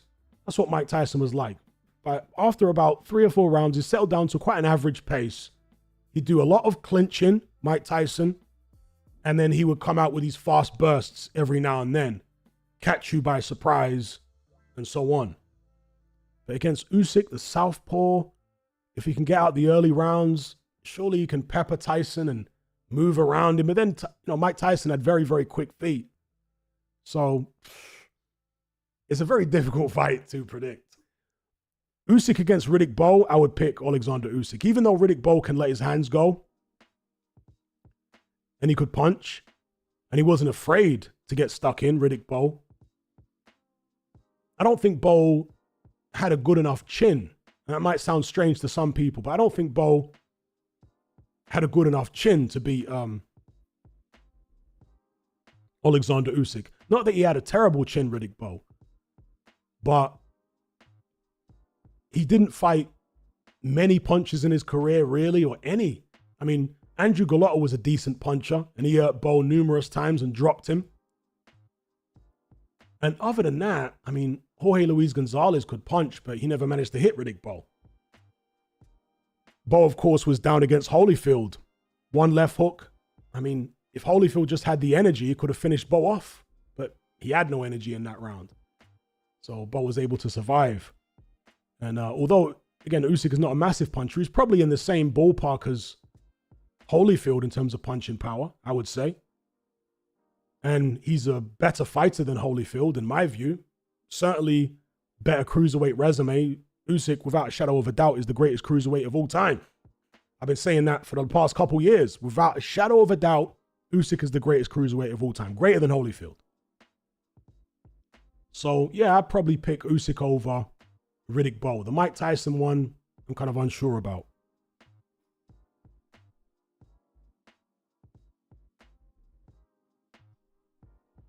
T-Bags for Life says, no hat man, Joe Louis versus Marciano. Oh, okay. I thought you meant Lennox Lewis.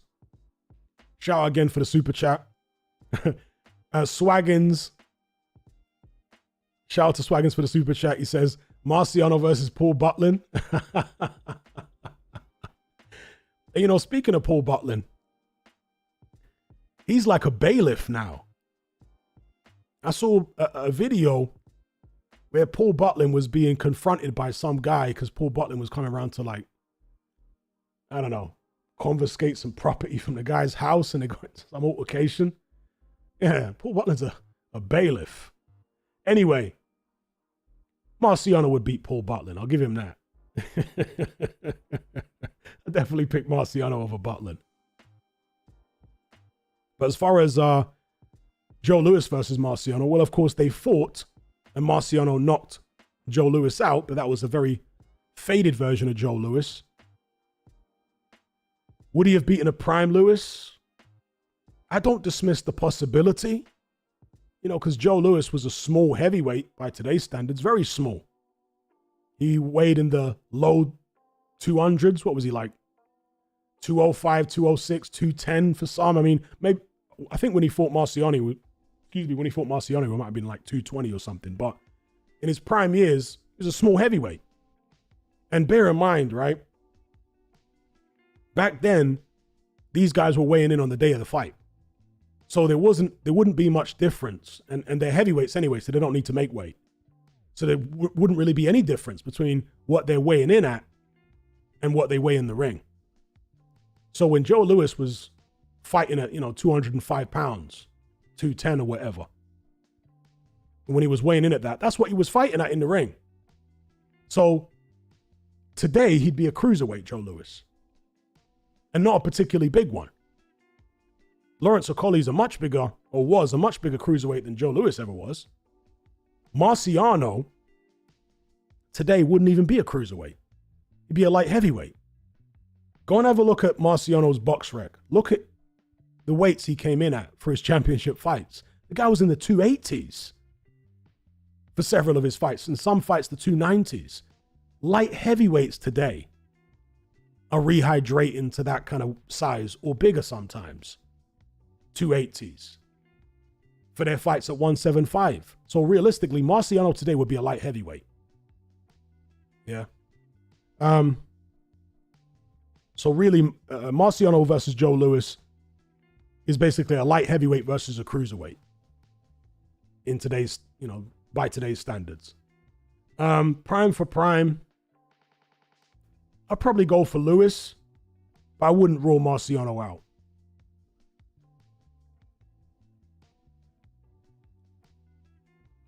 A shout out to T-Bags again for the super chat. Shout out to Orca for the super chat. He says, hey, Hatman, good to see you. Just wanted to say that I think despite Usyk being a great cruiserweight, I think a prime Holyfield will beat Usyk by decision. He has the speed, activity, and body work. Okay, I mean, these are fantasy matchups. We can never know for certain because the fights won't happen, but they're fun things to contemplate and talk about and discuss. Personally, I would pick Usyk to beat Holyfield. Holyfield was outboxed by Michael Moorer, southpaw. He was outboxed by Chris Bird, a southpaw. And Usyk is a much better southpaw than both those guys in damn near every way. I mean, well, actually, Michael Moorer had decent punching power, but I don't think his punching power was too dissimilar to Usyk's power. And Usyk was a much better mover, much better chin than Michael Moorer. I mean, Michael Moorer really had a terrible chin.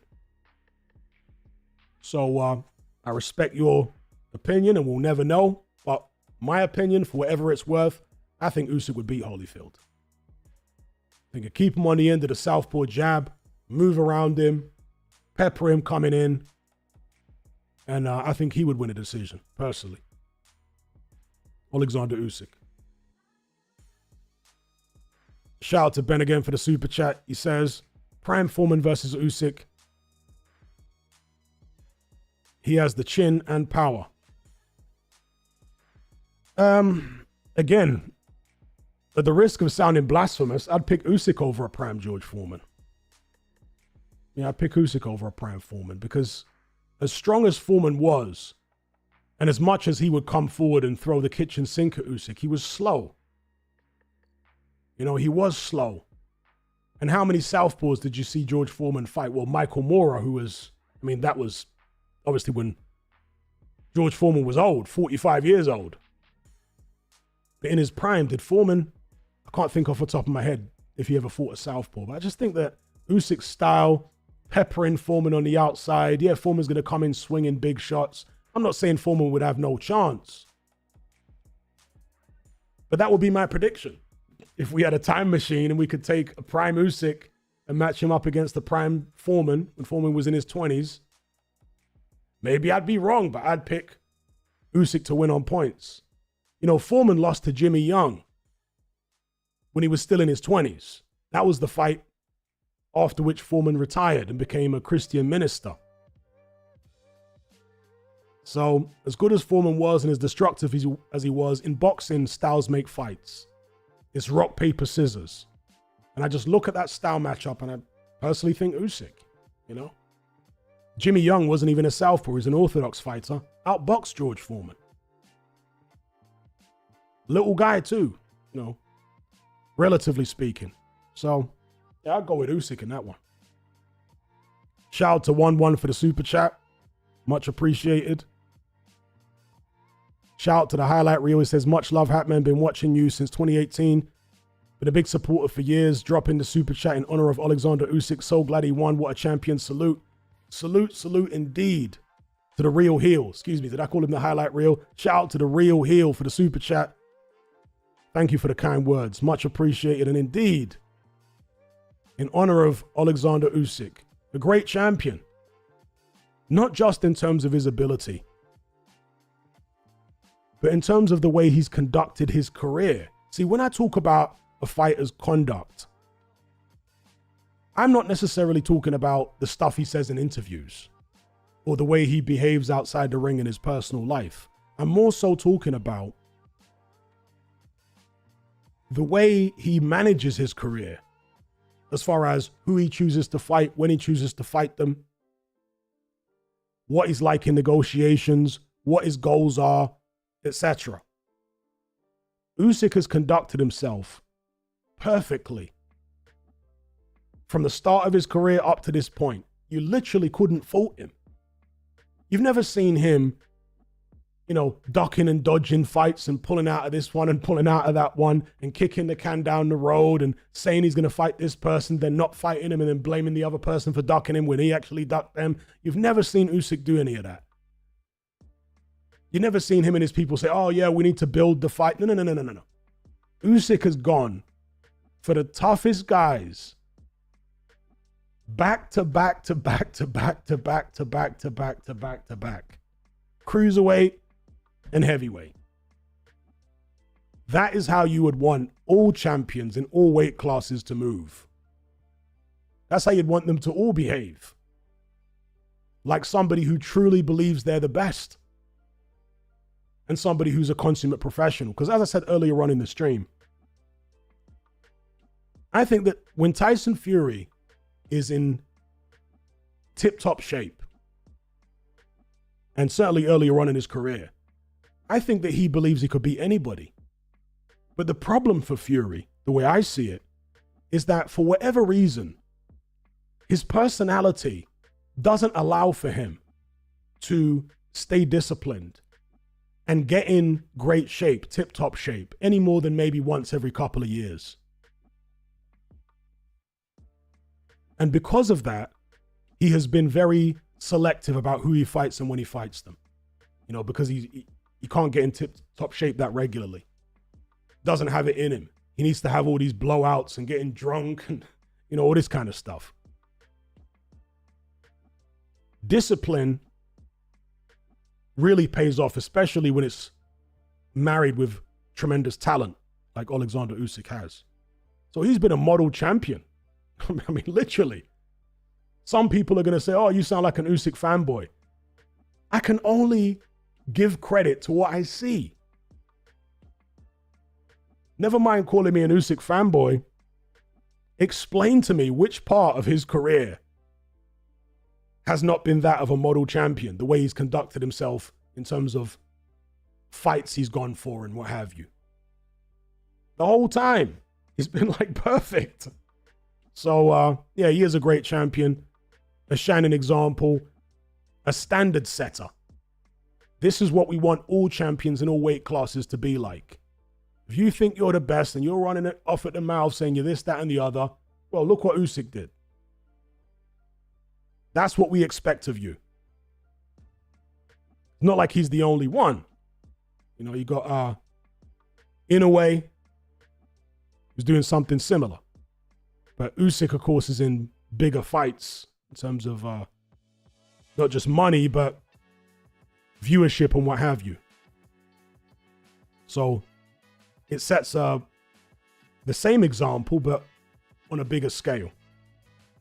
But shout out to the Real Heel for the super chat. Shout out to James Bowering for the super chat. He says, Holyfield willing to go in and stick it on someone. Yeah, definitely. Holyfield was ferocious, but he could be outboxed. And he didn't particularly like southpaws. Now, against Michael Moorer, he said he had a shoulder injury. Maybe he did. Against Chris Bird, it was later on in his career. He wasn't in his prime. That's true. But on neither occasion did Holyfield look like winning. So, I mean, he did drop Michael Moorer when they fought. Actually, I'm forgetting. He rematched Michael Moorer years later and he absolutely destroyed him. I should mention that. But Michael Moorer wasn't quite the same at that stage. He'd already, been knocked out by George Foreman and what have you. So he wasn't quite the same then. And Michael Moorer was very chinny. So you've got a guy who's chinny to begin with. Then he gets knocked out. Imagine how that's going to affect an already chinny fighter. So yeah, I'd forgotten about the fact that Holyfield did fight Moorer the second time and he smashed him to bits. He dropped him loads of times in the second fight. I forgot about that. But yeah, I would still pick Oleksandr Usyk over Evander Holyfield on points. Personally, if you disagree, that's cool. These are just fantasy matchups. At the end of the day, Holyfield and Usyk are the two best cruiserweights of all time. It's not absurd to pick Holyfield. It's not absurd to pick Usyk. It's just however you envision the fight going in your head, Personally, having watched Holyfield his whole career, having watched Usyk his whole career, I'll go with Usyk in that one. Full Fox says, missed my super chat. Itauma is the truth. Okay, let me scroll up to find it.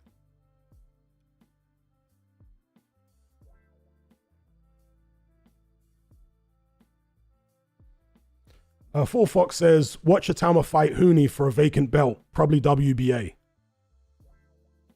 Itauma versus Hooney for a vacant belt.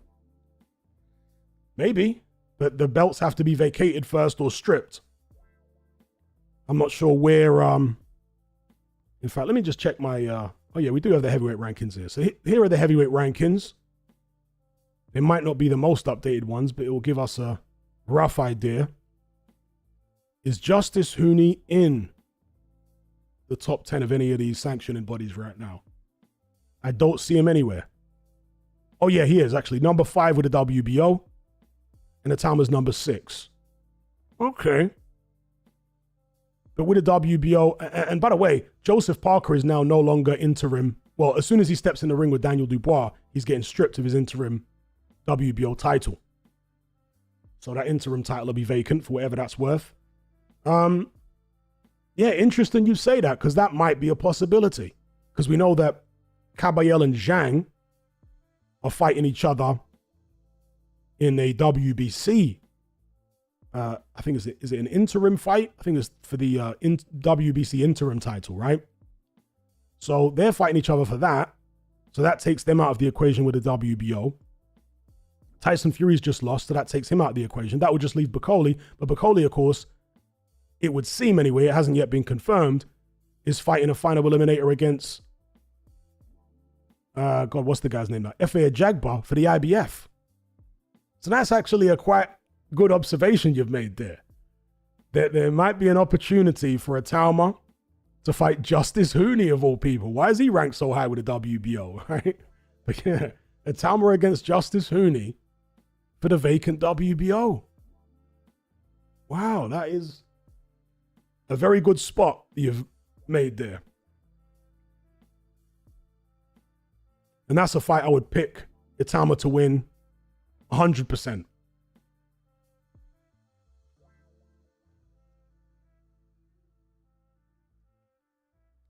Shout out to Adam Fawkes for the super chat. He says, Hay versus Povetkin. Hay versus Povetkin.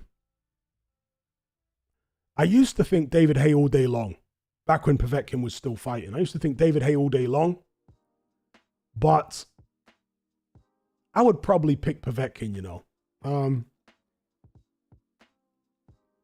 Povetkin was able to take Vladimir Klitschko's power, and he was able to take Klitschko leaning all over him and lasted the distance. I don't think David Hay hits harder than Klitschko. I think Povetkin's boxing ability was underrated.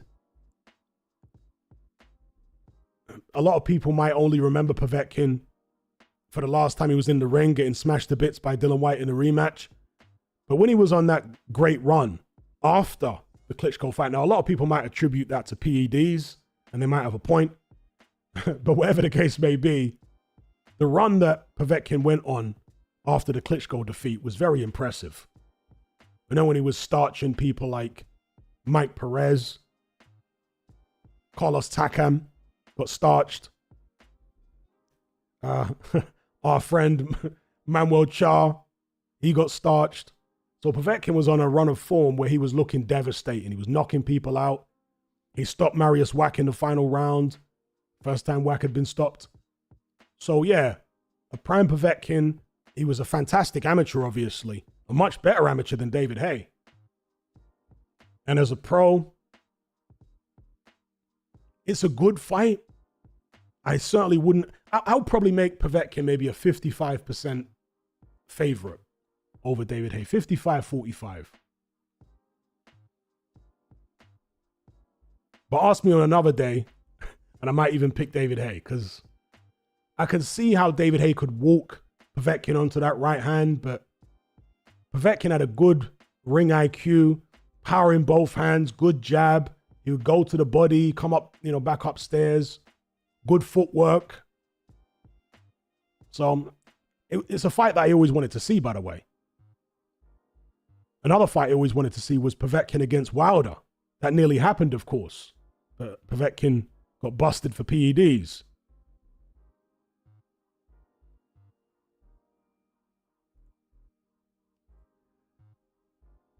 Shout out to Ben again for the super chat. He says, any era, who's your pick to beat Usyk? I did mention earlier on in the chat a couple of people that I may pick to beat Usyk of any era. Mike Tyson may be one of them, just based on styles. Usyk has got better wins on his record than Mike Tyson has.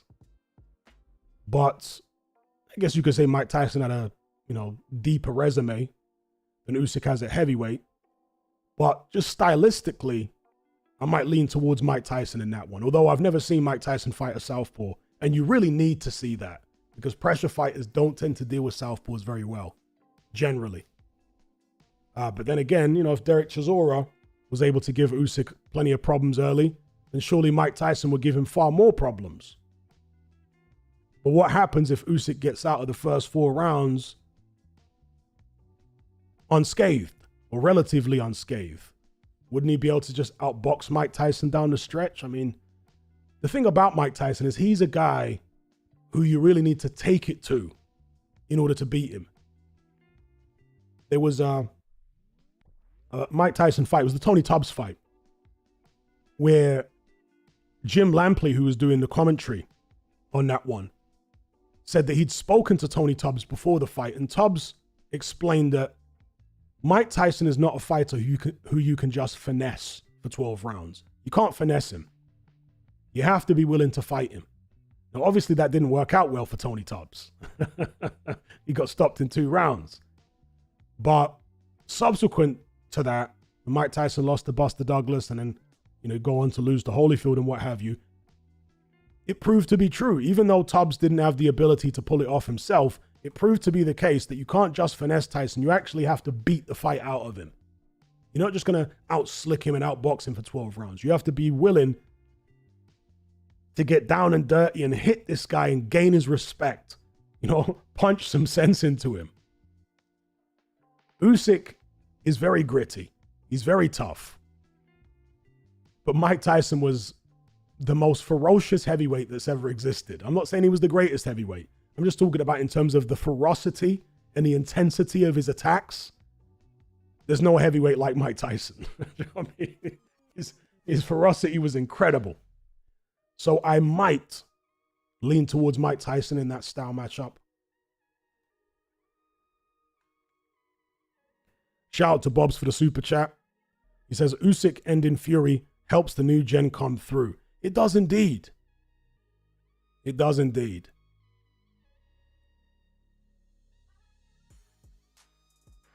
And it was good that Itauma was on the undercard, because he's the torchbearer for the new gen right now. I mean, apart from Daniel Dubois. You got to say it's Moses Itauma after him, unless you count, I guess you could put Martin Bakole in there, even though he's kind of the older level of the new gen. The back end of the new gen. Martin Bakole, who's in his early 30s. But yeah, certainly guys in their 20s or below, Itauma's not yet 20.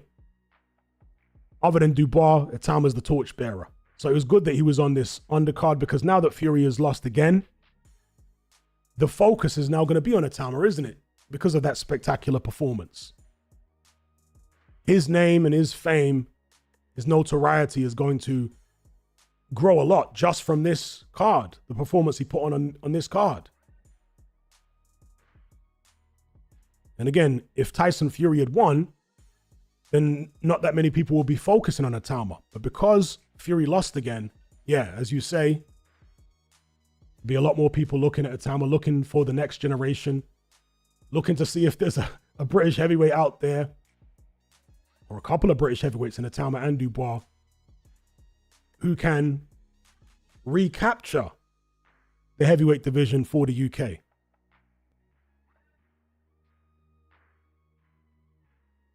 Shout out to Black Dynamite for the super chat. He says, Usyk versus Sanders and the President Ibeabuchi, who wins?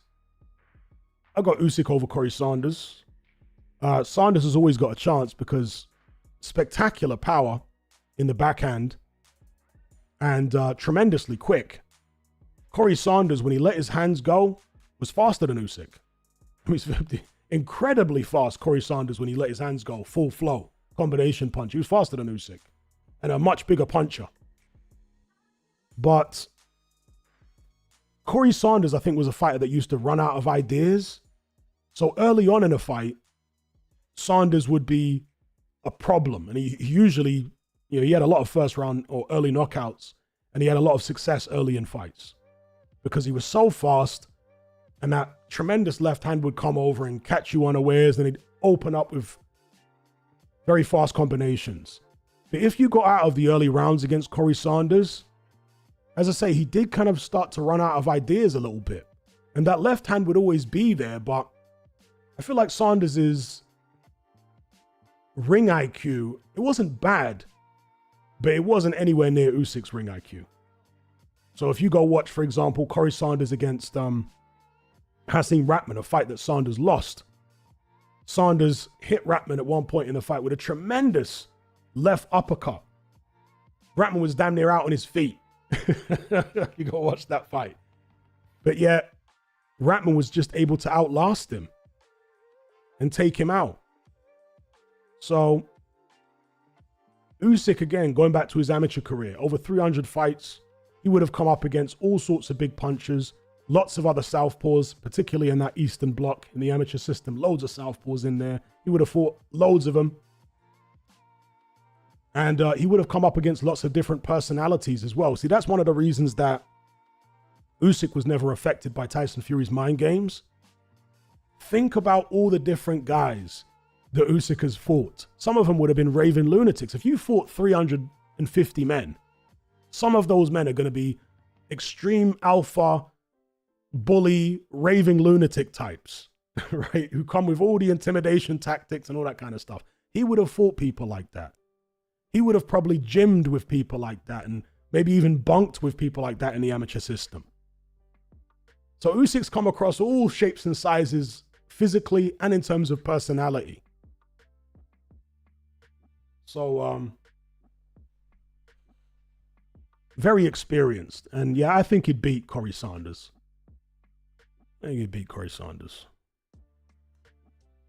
Sanders always had a chance against anyone because of the power and the speed, but I think Usyk's smarts would be too much for him.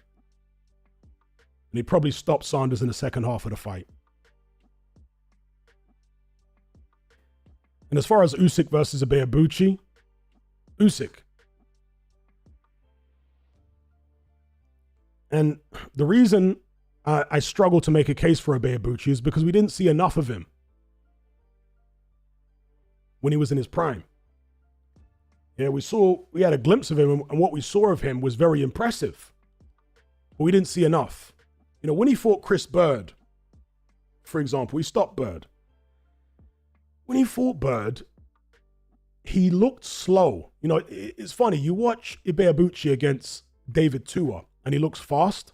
He's reeling off these fast combinations, and he looks quite slick, incredibly for a guy who's that muscular. He looked quite slick in there against David Tua. But then when he fought Chris Bird, which was a fight or two later, he looked kind of cumbersome coming forward against Chris Bird. He was strong and imposing, but there wasn't the fluidity in the shots, and, you know, Bird was still able to get punches off. Ultimately, you know, if it works, it works. He backed Chris Bird up to the ropes, did get the shots off and got Chris Bird out of there, but Usyk is better than a lot better than Chris Bird. So, yeah, I'll probably go with Usyk in that one too. These are just fantasy matchups, folks. So if you have a different view, it's all good. I'm sure some of you are going to be saying I'm giving Usyk far too much credit, but it's often the case that great fighters don't get as much credit as they actually deserve during their career. It's not until they've retired and been retired a few years that people look back and say, actually, that guy was really good. Lennox Lewis, for example, he didn't get his flowers until a couple years after he retired. Because people were very skeptical during his career. And in fact, I want to speak to something that I saw. I'm not going to mention the channel, but I saw a clip. It was actually on Instagram, but the individual has a YouTube channel, of some guy claiming that Lennox Lewis is not a top 10 all-time great heavyweight because apparently he should have been fighting his contemporaries, but instead he was waiting till all the older fighters were past it, and then he was taking on those guys, and that's where he's got his status as an all-time great from. And the guy actually said that Lewis should have been fighting people like Tim Witherspoon and, you know, those kind of guys who were, according to this individual, his contemporaries. Never heard such a load of rubbish in all my life. Tim Witherspoon's like 8 years older than Lennox Lewis. Tim Witherspoon was fighting Larry Holmes for the heavyweight title when Lewis was still an amateur. What on earth are you talking about? Lennox Lewis wanted to fight Riddick Bowe, was mandatory for Riddick Bowe. And Riddick Bowe gave up his title, threw it in the garbage, rather than fight Lennox Lewis. Lennox Lewis knocked out Razor Ruddock in the final eliminator that put him in that position to become mandatory. Razor Ruddock was seen as the best heavyweight in the world without a belt at that point. Lewis wiped him out in 2 rounds. Razor Ruddock wasn't some old man. He was in his 20s just like Lewis was. Later on in his career, he beat the likes of Ray Mercer, avenged his loss against Oliver McCall, beat Shannon Briggs in his prime when he was in his 20s. Shannon Briggs still holds the record as having the most first-round knockouts of any heavyweight champion in history. Beat David Tua when he was in his 20s. Beat Vitaly Klitschko when he was in his 20s. And as far as avoiding Holyfield and Mike Tyson and all that kind of stuff, that's more BS. Mike Tyson paid Lennox Lewis step-aside money. I think it was about $3 or $4 million. He paid him step-aside money because Lennox Lewis was mandatory for Mike Tyson. So I don't know where this narrative comes from that Lewis was trying to age everyone out before fighting him. It's just absolute, complete and utter. There's no truth to it at all. Some of these people who don't know boxing, but have channels and have a following, if they shout and scream loud enough and act like they know what they're talking about, a bunch of people can be misled. But no, the whole narrative is BS. Lewis was mandatory for Bowe. Bowe vacated rather than fight him. He was mandatory for Mike Tyson. Mike Tyson paid him step-aside money. I mean, to be fair, Lewis didn't have to accept the step-aside money. He could have forced the shot and he didn't. That's a fair point to make. But Mike Tyson didn't have to offer the step-aside money. He could have taken the fight. So they're equally to blame for the fight not happening at that point. And Holyfield, Lewis never avoided Holyfield. God only knows where that narrative has come from. You know, during that whole period, it was chaos. Fights were being lined up and then somebody would lose unexpectedly. Lewis lost to Oliver McCall unexpectedly. Holyfield lost to Riddick Bowe, came back, beat Bowe in the rematch, then lost to Michael Moorer unexpectedly. You know, he had a couple more fights with Bowe, got knocked out in the third fight. So it was a chaotic situation. Fights were being lined up. Lennox Lewis was being lined up to fight Riddick Bowe later on in their careers. But, you know, each guy ended up having issues. Lewis losing, Riddick Bowe getting beaten up by Golota. And that's the thing, by the way. Lewis and Bowe were finally supposed to meet each other. All Bowe had to do was get through Golota, and he was supposed to fight Lewis after that. But, of course, Golota ended up beating the living daylights out of Riddick Bowe. But he got disqualified. It was very controversial, caused a full-scale riot in Madison Square Garden.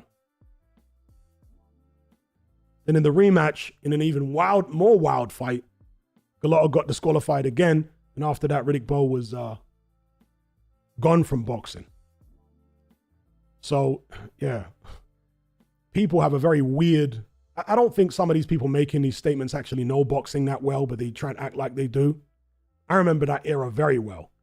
And, yeah, Lewis was never avoiding anyone in that era. Never avoiding anyone. Never trying to age anyone out.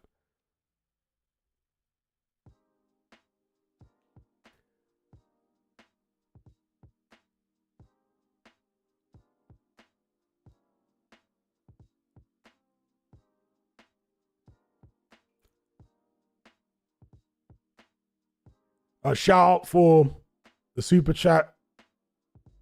I forgot how to pronounce your name again. I'll just call you AN. Over in Ireland, he says, Hatman, I was hiding behind the couch with cringe when Dubois went on the mic. He has the charisma of a plastic fork. I think that's an insult to plastic forks, to be fair. Yeah, it was cringe. It was, it was cringe. But I actually found it funny cringe.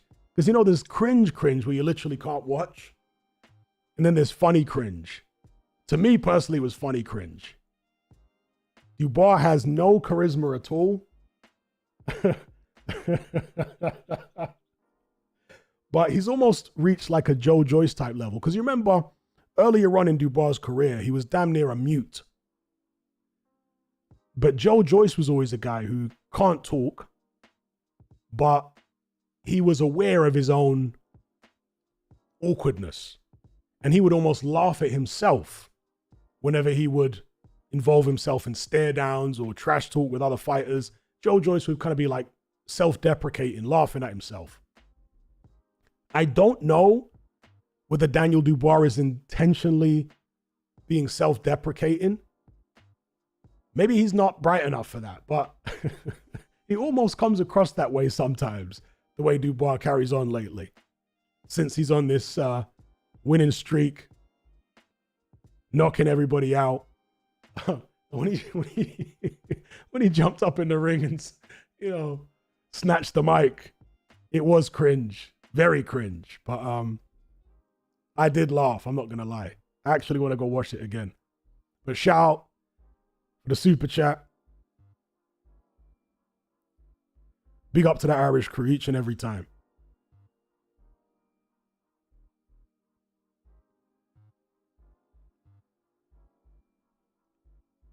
Okay, Bob's shout out for the super chat, excuse me. He says, Fury was more driven to keep his O versus get revenge.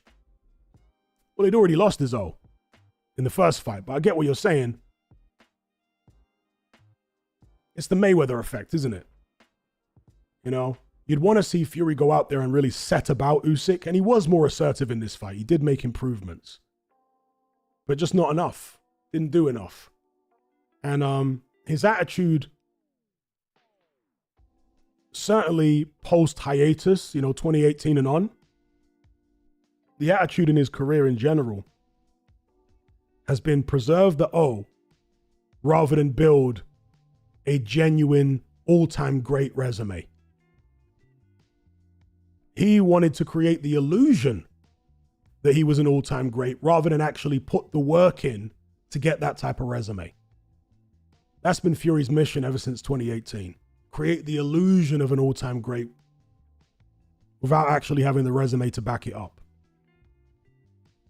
And as you say, his way of trying to do that is to preserve the O at all costs. Don't get beat.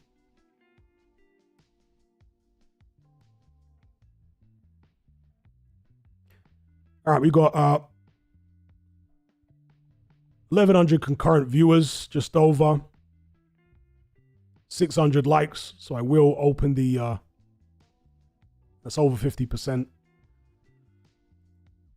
viewers to likes ratio. So I will open the door now to reading messages from the chat, other than super chats, or as well as super chats, should I say.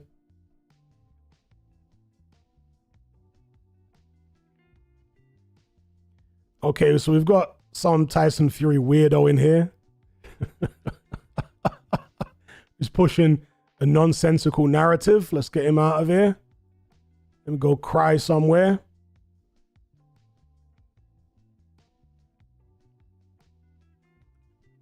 King KO says, Daniel Dubois is a robot like Queen Khan. Okay. GV Fun and Game says, a little bit autistic maybe, but that's nice in a way because those sorts of people are honest. I always have time for them, although sometimes it's extreme and just sad.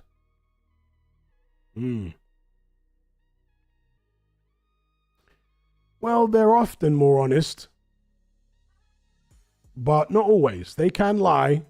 Now, don't get that twisted. They can lie. But generally, yeah, they have almost like a childlike quality about them.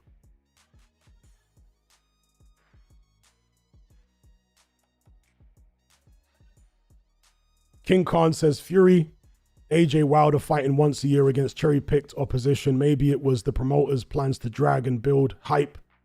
No. Anthony Joshua was pursuing Undisputed the whole time. I feel sorry for anyone who didn't recognize it. I don't see what more you can do than get your network to offer Deontay Wilder over $100 million to fight you. AJ was fighting, I think, twice a year or something, and he was really pursuing Undisputed. But Tyson Fury and Deontay Wilder basically froze AJ out of the WBC belt, is what they did.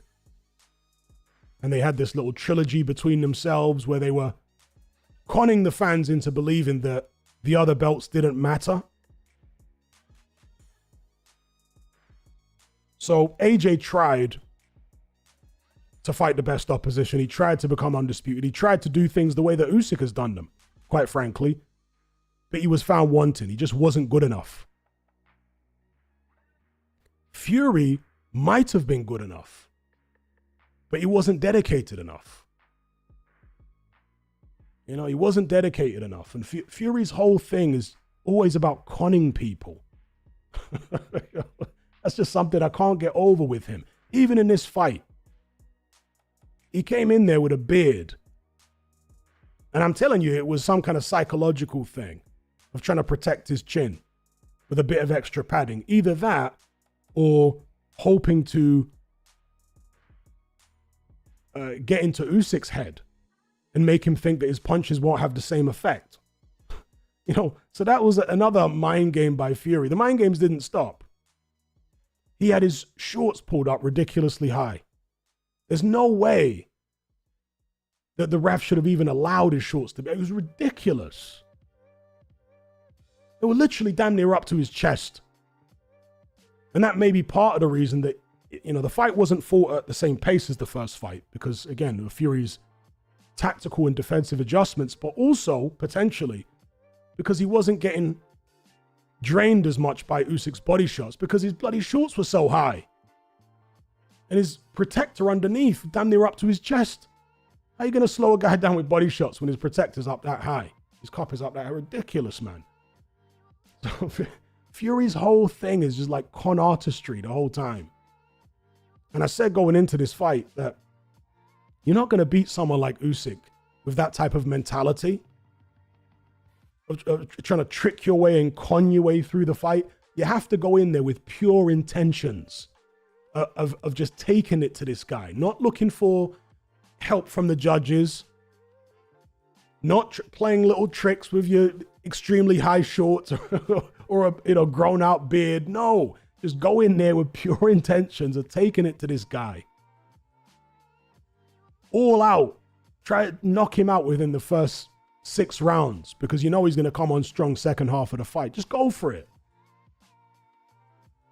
Yes, it would have been a gamble, but what I said before the fight is anything is a gamble against Usyk. If you try and outbox him, it's a gamble.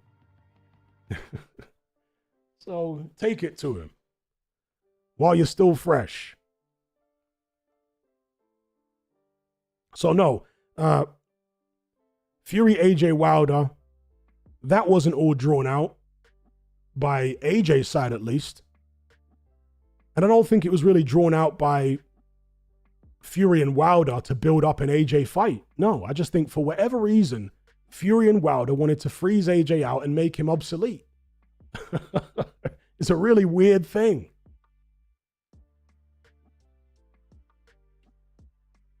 It was like a network war where, you know, the networks that Wilder and Fury were on wanted everything on their terms. Of course, AJ wasn't part of that.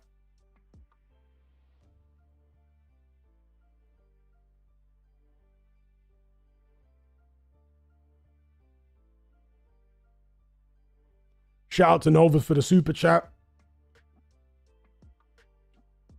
He says, do you think Fury could have been an all-time great had he been disciplined? I'm still blown away by his ability, skill set, even now at his size, age, despite losing.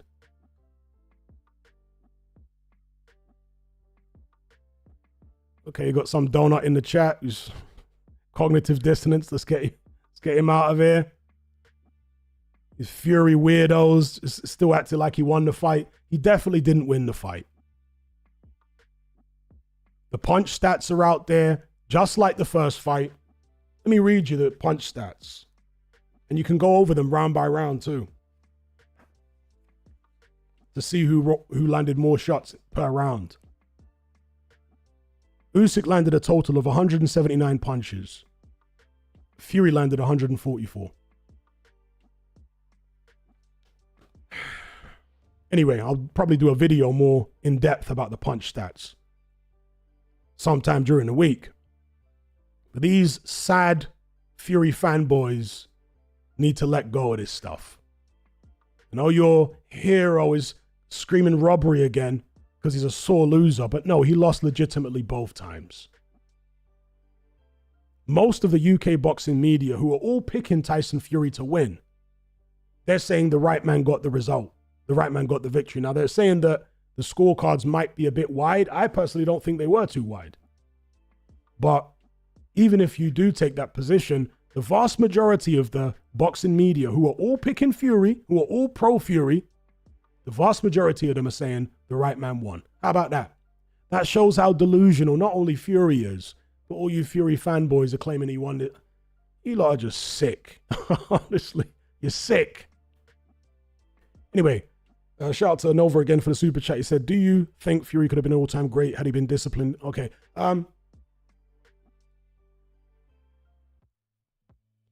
If Tyson Fury had Oleksandr Usyk's discipline, then maybe he could have been an all-time great.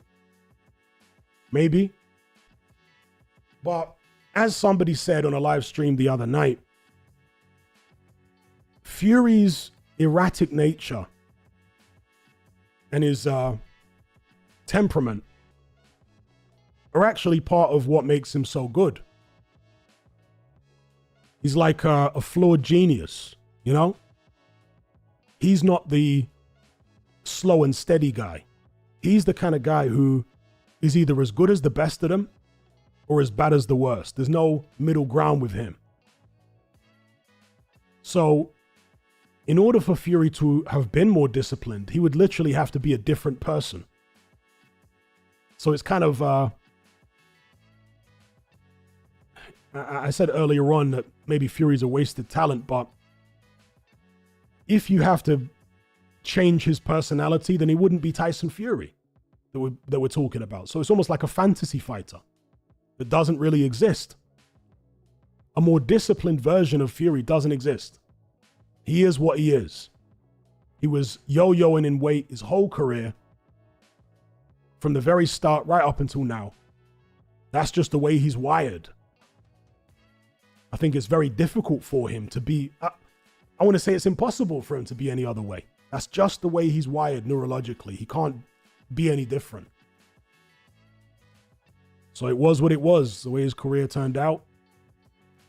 And he took that into consideration. You know, he took into consideration the fact that he wasn't able to maintain discipline. And that's why he was so selective about who he was fighting.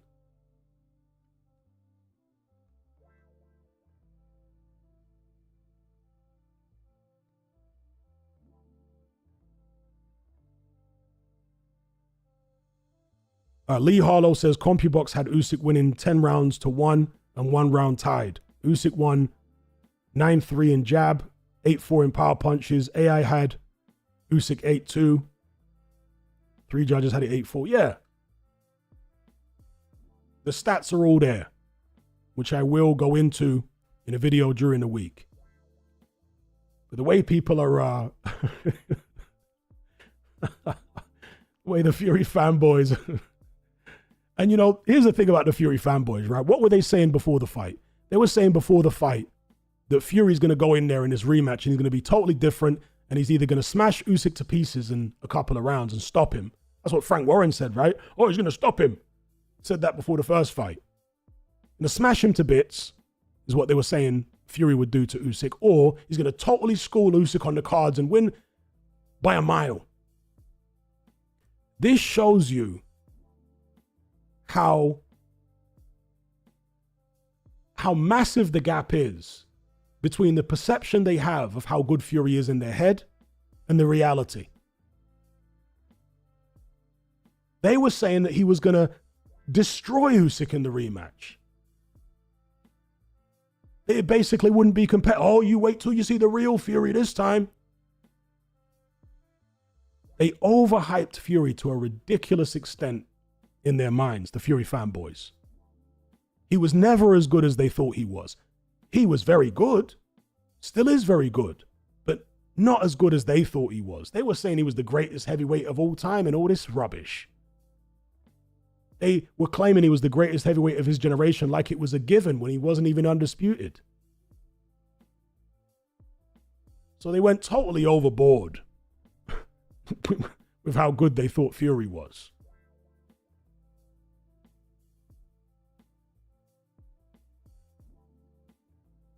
Whereas, what was my prediction? Both times. For the first fight, I picked Usyk on points. For the rematch, I picked Usyk on points. So I must have had a more realistic view of how good Fury was than his fans did. Proof is in the pudding, right? I picked Usyk on points both times, and that's what happened both times. There you go.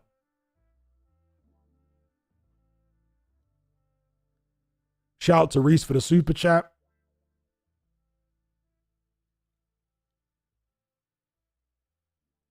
Shout out to Herbivore for the super chat. He says, if Martin Bakole wins, will Usyk fight him? I don't know. I would hope that Usyk retires now. But because he's such a thorough champion and a thorough individual, judging by his behavior at cruiserweight, he may want to leave no stone unturned. Meaning, he might go ahead and fight Daniel Dubois next. After that, Bakole and who knows beyond. I don't think it's a good idea. He was apparently paid for this Fury rematch over $100 million.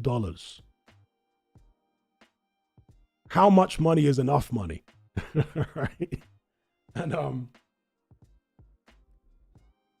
he's 38 years of age. He's won everything. He was nearly 38. He'd be 38 in January. He's at the point of diminishing returns now. He can't gain anything more other than, a bit more money. But in terms of legacy, he can't gain anything more. But he might want to clean up.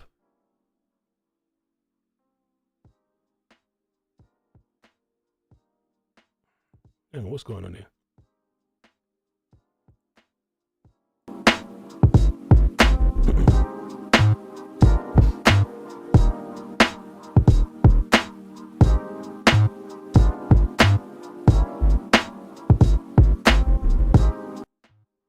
Sorry about that. Hang on. Was just looking at my OBS. Yeah, so there's nothing more for Usyk to do. He's clocked the game. He's done everything. Bow out now and be immortalized. Only the second heavyweight champion in history to retire undefeated. Undisputed cruiserweight, undisputed heavyweight. Cleaned out both divisions.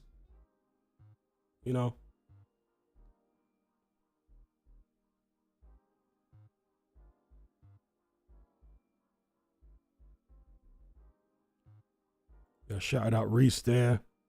So yeah, I don't know if Usyk will fight him. I don't know whether Usyk's going to retire or not.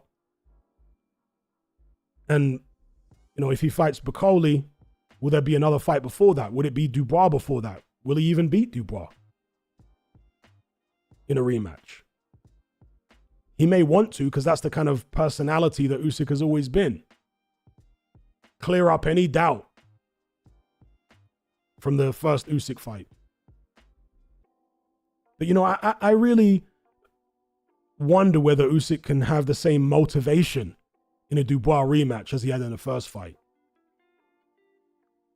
I know he's been so consistent over the years, but when you've been to these heights, you've conquered Everest several times. He's only human at the end of the day,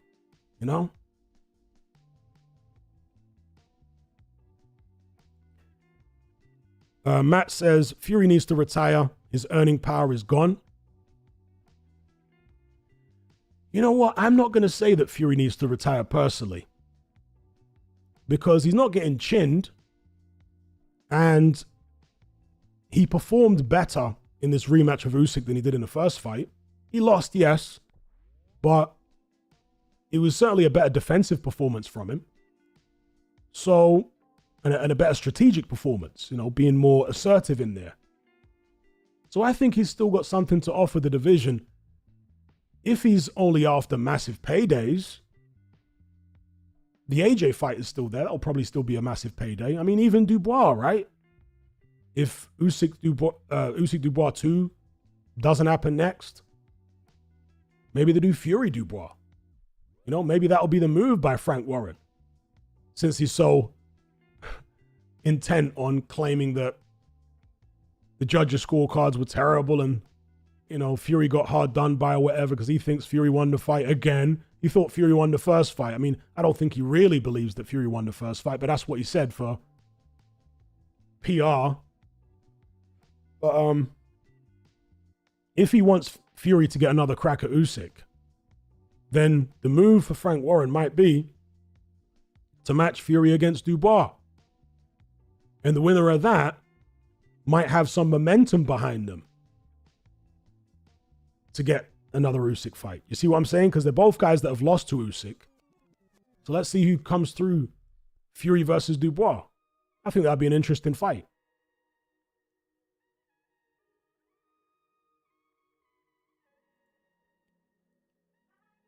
Shout out to Mohammed for the super chat. He says, do you think Fury was Usyk's most difficult opponent at heavyweight? Do you also think he was Usyk's most difficult fight in his professional career?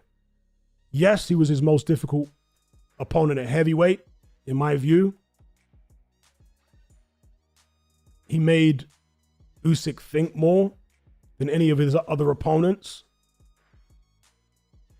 And in the first fight, he did more damage to Usyk than any of Usyk's other heavyweight opponents. In the second fight, Fury really didn't do any damage. Well, superficial damage. You know, Usyk had a bit of bruising on his face, as did Fury. But in terms of hurting him, he never hurt Usyk in the second fight.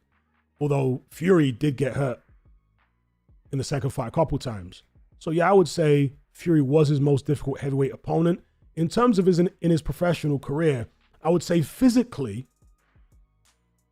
the first Fury fight was the most taxing that Usyk has had in his pro career. Because of the size of Fury combined with his skills and his ability, it was the most physically taxing. But in terms of the fighter who I think won the most rounds against Usyk, personally, is not Tyson Fury. I think it's Mairis Briedis. I think Mairis Briedis won more rounds against Usyk than any other opponent he's fought.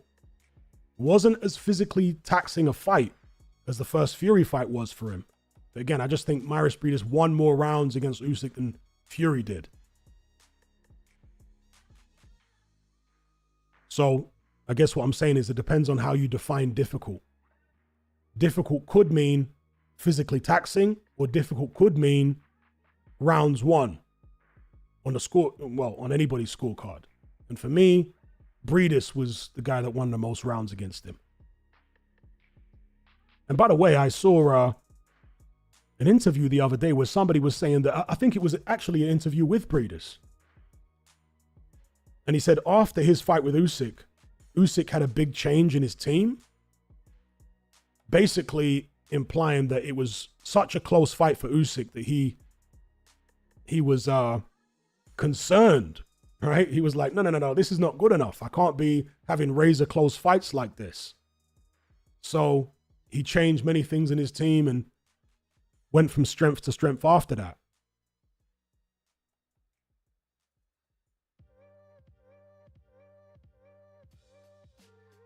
Shout out to Lawrence King for the super chat. He says, I can see how the fight went to Usyk, but 4 rounds and Fury not winning 1 in the last 7 is a bit mental. I think it's Fury not winning one round in the last 6. I don't think it's that mental. I think 8 rounds to 4 in favor of Usyk is a reasonable scorecard. The only issue that I might entertain is all 3 judges having it that way. Wouldn't one judge at least maybe have it 7-5 Usyk and another one have it 8-4? Maybe even one have it slightly closer, not around, but slightly closer. But it was a more technical fight than the first fight because of the adjustments that both guys made. It was fought at a slower pace because Tyson Fury imposed himself more. And that's what I said all along. If Fury imposes himself more, that's how you slow the pace down, by making yourself a physical presence. If you make yourself a physical presence and you're imposing, Usyk will punch less. Obviously, you don't want to be reckless when you're doing that, but yeah, so Fury made adjustments as Usyk did, but it still wasn't enough. And however you scored the fight, whether you thought that the 8-4 was too wide or what have you, I think most reasonable people can agree that the right man still won.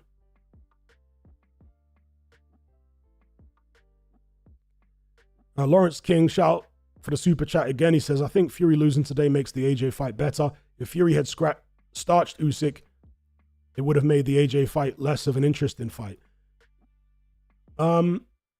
Yeah, I agree with that. But I would still make Fury, in my head at least, a firm favorite against AJ. But I see what you're saying. In terms of public perception, the public will, see that as a more competitive fight now that Fury's lost again. But personally, I'll be picking Fury in that one.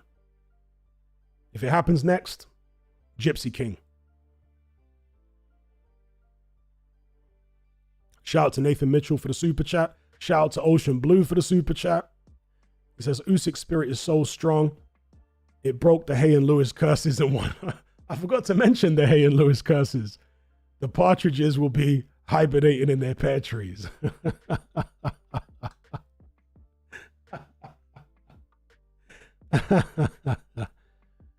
Yeah, the David Haye curse.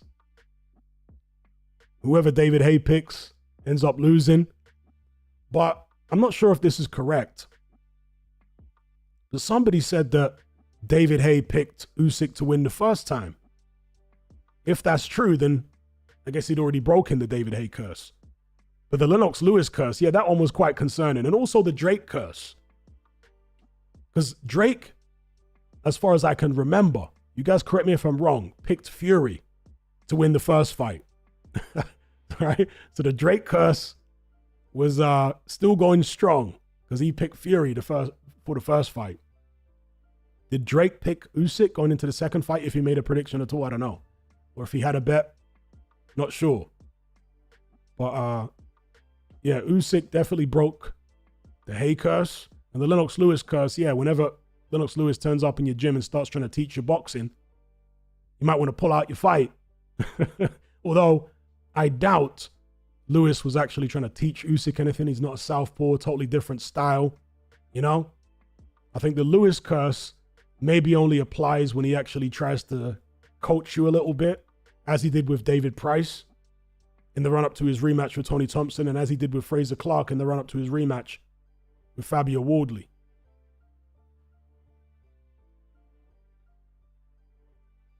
A shout out to Lawrence King again for the super chat. He says, do you keep in touch with Wingy Boxing? Do you still keep? No, don't keep in touch with Wingy Boxing. Never knew him like that on a personal level. We just, used to chat on YouTube, back when YouTube had private messages.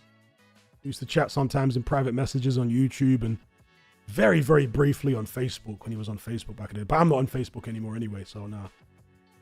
I haven't spoken to Wingy in, I don't know, 10 years? Something like that.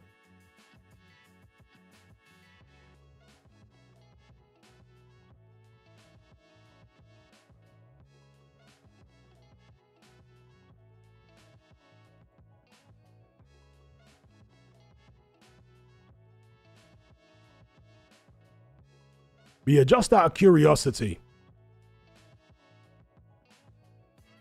you guys in the live chat, just out of curiosity, how many of you, if they were to fight next, would pick AJ to beat Tyson Fury? So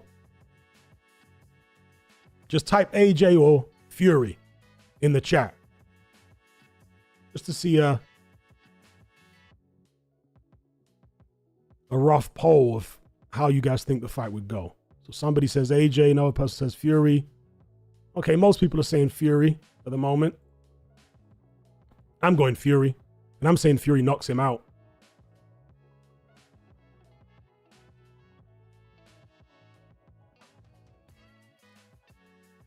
Shout out to Lawrence King again for the super chat. He says, the DAZN stream was so annoying. Not only did it cut off after round 3, the uploaded event was glitchy and would cut out from 4 to 6. I watched the DAZN stream and I didn't get any of that. So, I don't know, maybe it's different for different people, or maybe it was your internet connection, I'm not sure. But I watched the DAZN stream and it was flawless. I didn't get any cutouts at the end of round 3 or anything. Not sure if anyone else experienced that problem on the DAZN stream in the chat. But yeah, I didn't have any issue with the DAZN stream. It was fine for me. Shout out to Lawrence King again. He says, I think Fury would definitely be favorite for that fight. Yeah, he'd be favorite with the bookies. But do you think he would beat AJ if they were to fight next? I think he would, and I think he would knock AJ out.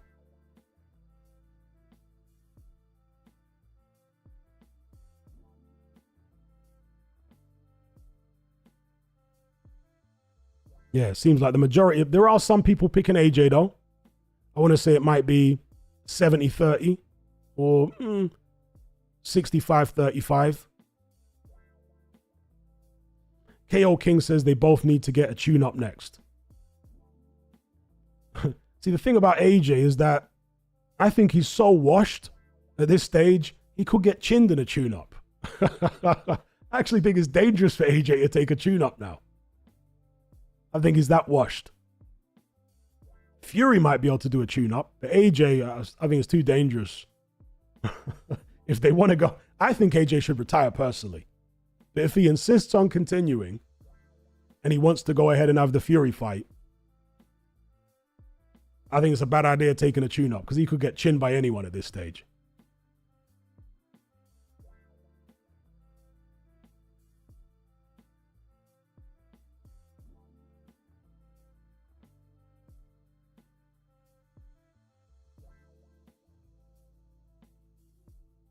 Shout out once again to Lawrence King. He says, yeah, tune-ups at this stage are just pointless. It's big names and big paychecks only.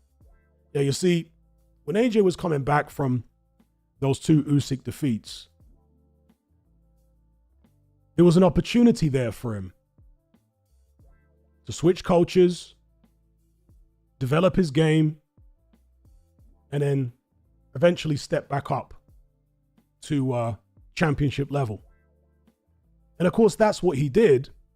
But when he got to championship level again, he fell to pieces. So what that told me is that no matter who trains him, certainly at this stage of his career, he's not going to have what it takes. His ring IQ was shockingly bad against Daniel Dubois. Shockingly bad.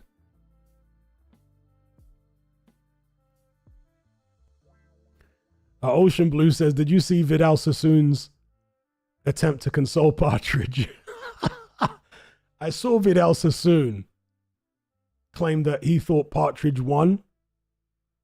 Man's still in the Partridge cult. You know? Needs to give it a rest. And as I said earlier on, if AJ does fight Fury, he can't have Vidal Sassoon in his corner. Ben Davison. You can't have a guy who's that in love with Tyson Fury in his corner if he wants to have any hope in hell of even being competitive in the fight. Because that's a double agent right there if ever I saw one. Man's in love with Tyson Fury even now, even though Fury dumped him. He's still in love with him, Ben Davison. So yeah, AJ can't have him in his corner for that fight. I mean, I think AJ loses either way, but if he wants to give himself a slightly higher chance of winning, don't have Davison in your corner because it's conflict of interest. Ocean Blue says, I'd pick Itauma over AJ. So would I. I think I might have said this sometime in the past couple months, but I agree with you. I'd pick Itauma over AJ right now. By knockout. Lawrence King says, the heavyweight division is going to be very strange for a good 5 years. We're about to lose Fury, Usyk, Joshua, White, Chisora, etc. All the old guard. Well, I think that Itauma is such a prodigious talent that there may not be the big void in the heavyweight division that you might be expecting. Now, Itauma isn't the kind of personality that Tyson Fury or Dylan White or Derek Chisora or even Deontay Wilder, even though he's damn silly. Itauma isn't the kind of personality that those guys are, at least not yet, but he's still a kid. You know, as you grow older, as you mature, your personality develops and it fills out. So he may become more of a personality. I mean, he's not a robot like Dubois or anything, but, you know, Itauma might be one of those guys whose ability is more than enough to make him a massive star. Like Mike Tyson, for example. When Mike Tyson first hit the scene in the mid-1980s, when he was on the rise as a contender, he never had no big personality. He was like a kid. He wasn't quite like Daniel Dubois, but he weren't too far off in terms of kind of goofy on camera and giving little basic answers to questions and stuff like that. It definitely wasn't like Dubois, but I remember he was on some talk show with Jake LaMotta And Mike Tyson was just so shy on camera, you know, and he had this like embarrassed smile on his face, and Jake LaMotta grabbed him by the face like a kid. And it was just such a weird scenario, you know, to see this old man LaMotta, who was like in his 80s or something at the time, or the 70s at least, who was treating Mike Tyson like a child, and Tyson was like embarrassed like a little boy. So yeah, Mike Tyson never had any compelling personality early on in his career. The only thing that I really remember early on in Mike Tyson's career that was noteworthy was when he fought Jesse Ferguson. He said he was trying to drive Ferguson's nose bone up into his brain, you know, with the uppercut. So that made some headlines. But other than that, he didn't have a standout personality, Mike Tyson, early on in his career. Later on, when he was champion, then he started coming out with more stuff. And certainly after he split with Rooney and went with Don King, you know, he split with Rooney and Jimmy Jacobs died. He left Bill Caton, he fired Rooney, joined King. Then he really started coming out of his shell with all sorts of trash talk. And, you know, that's when it really turned into Car Crash TV with Mike Tyson. That's when his personality kicked into overdrive. But he was already a star at that point. So again, I'm laboring the point here, but I don't think Moses Itauma necessarily needs to be Dylan White or Tyson Fury or Derek Chisora or Deontay Wilder on camera to keep the heavyweight division going. And maybe we'll see an amazing rivalry sooner than we realize between Itauma and Dubois. I don't think those guys are too far away from fighting each other, you know. I don't think they're too far away at all.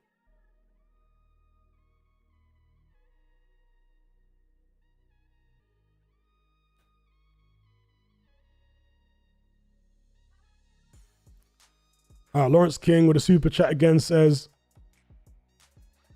who do you see as being the next big 3-4 of the heavyweight division? Dubois is going to be there or thereabouts. Itauma, Jalalov, Martin Bakole. I'm not going to write Jared Anderson off just yet. It all depends on his desire, and we haven't heard anything from him since. I think Hrgovic could still be a factor if he ever decides to come back. He's still relatively young. I also, some people might hate me for this, they think I'm his best friend or something. I also wouldn't write off, well, Fabio Wardley is also kind of a wild card in the heavyweight division, so he's going to be there or thereabouts. But don't write off the guy he conquered in David Adeleye either. I think Adeleye is talented.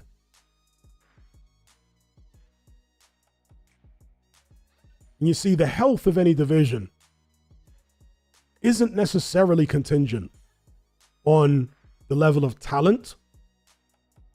That's part of it, but particularly at heavyweight, it's more so contingent on how exciting the fights are and how much drama there is. This is what attracts attention to the heavyweight division, when there's loads of drama. And so I think there's going to be lots of drama with this new generation coming up. I can see it. I think there's going to be a lot of drama. But people do like the personalities, and I get that.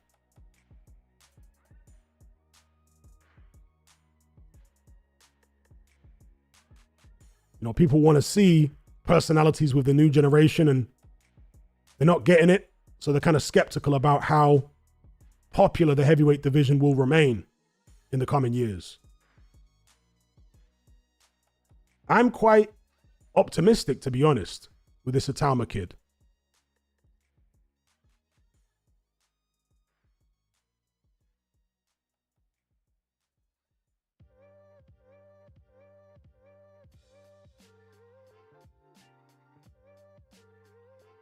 All right, 24 says Adeleye will be the Dylan White of the next generation.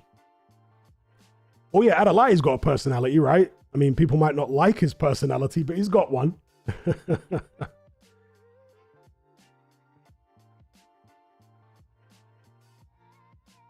He's like a cocky alpha type personality.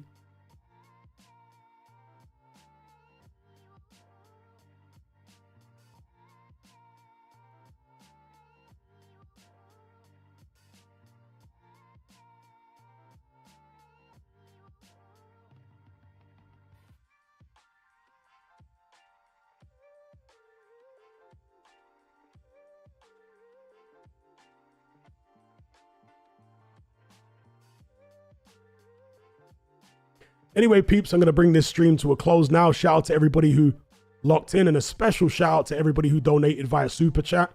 Much appreciated. It's been a pleasure to conversate with you guys as always. We'll catch you on the next one. Take care of yourselves. Be good. I'm out.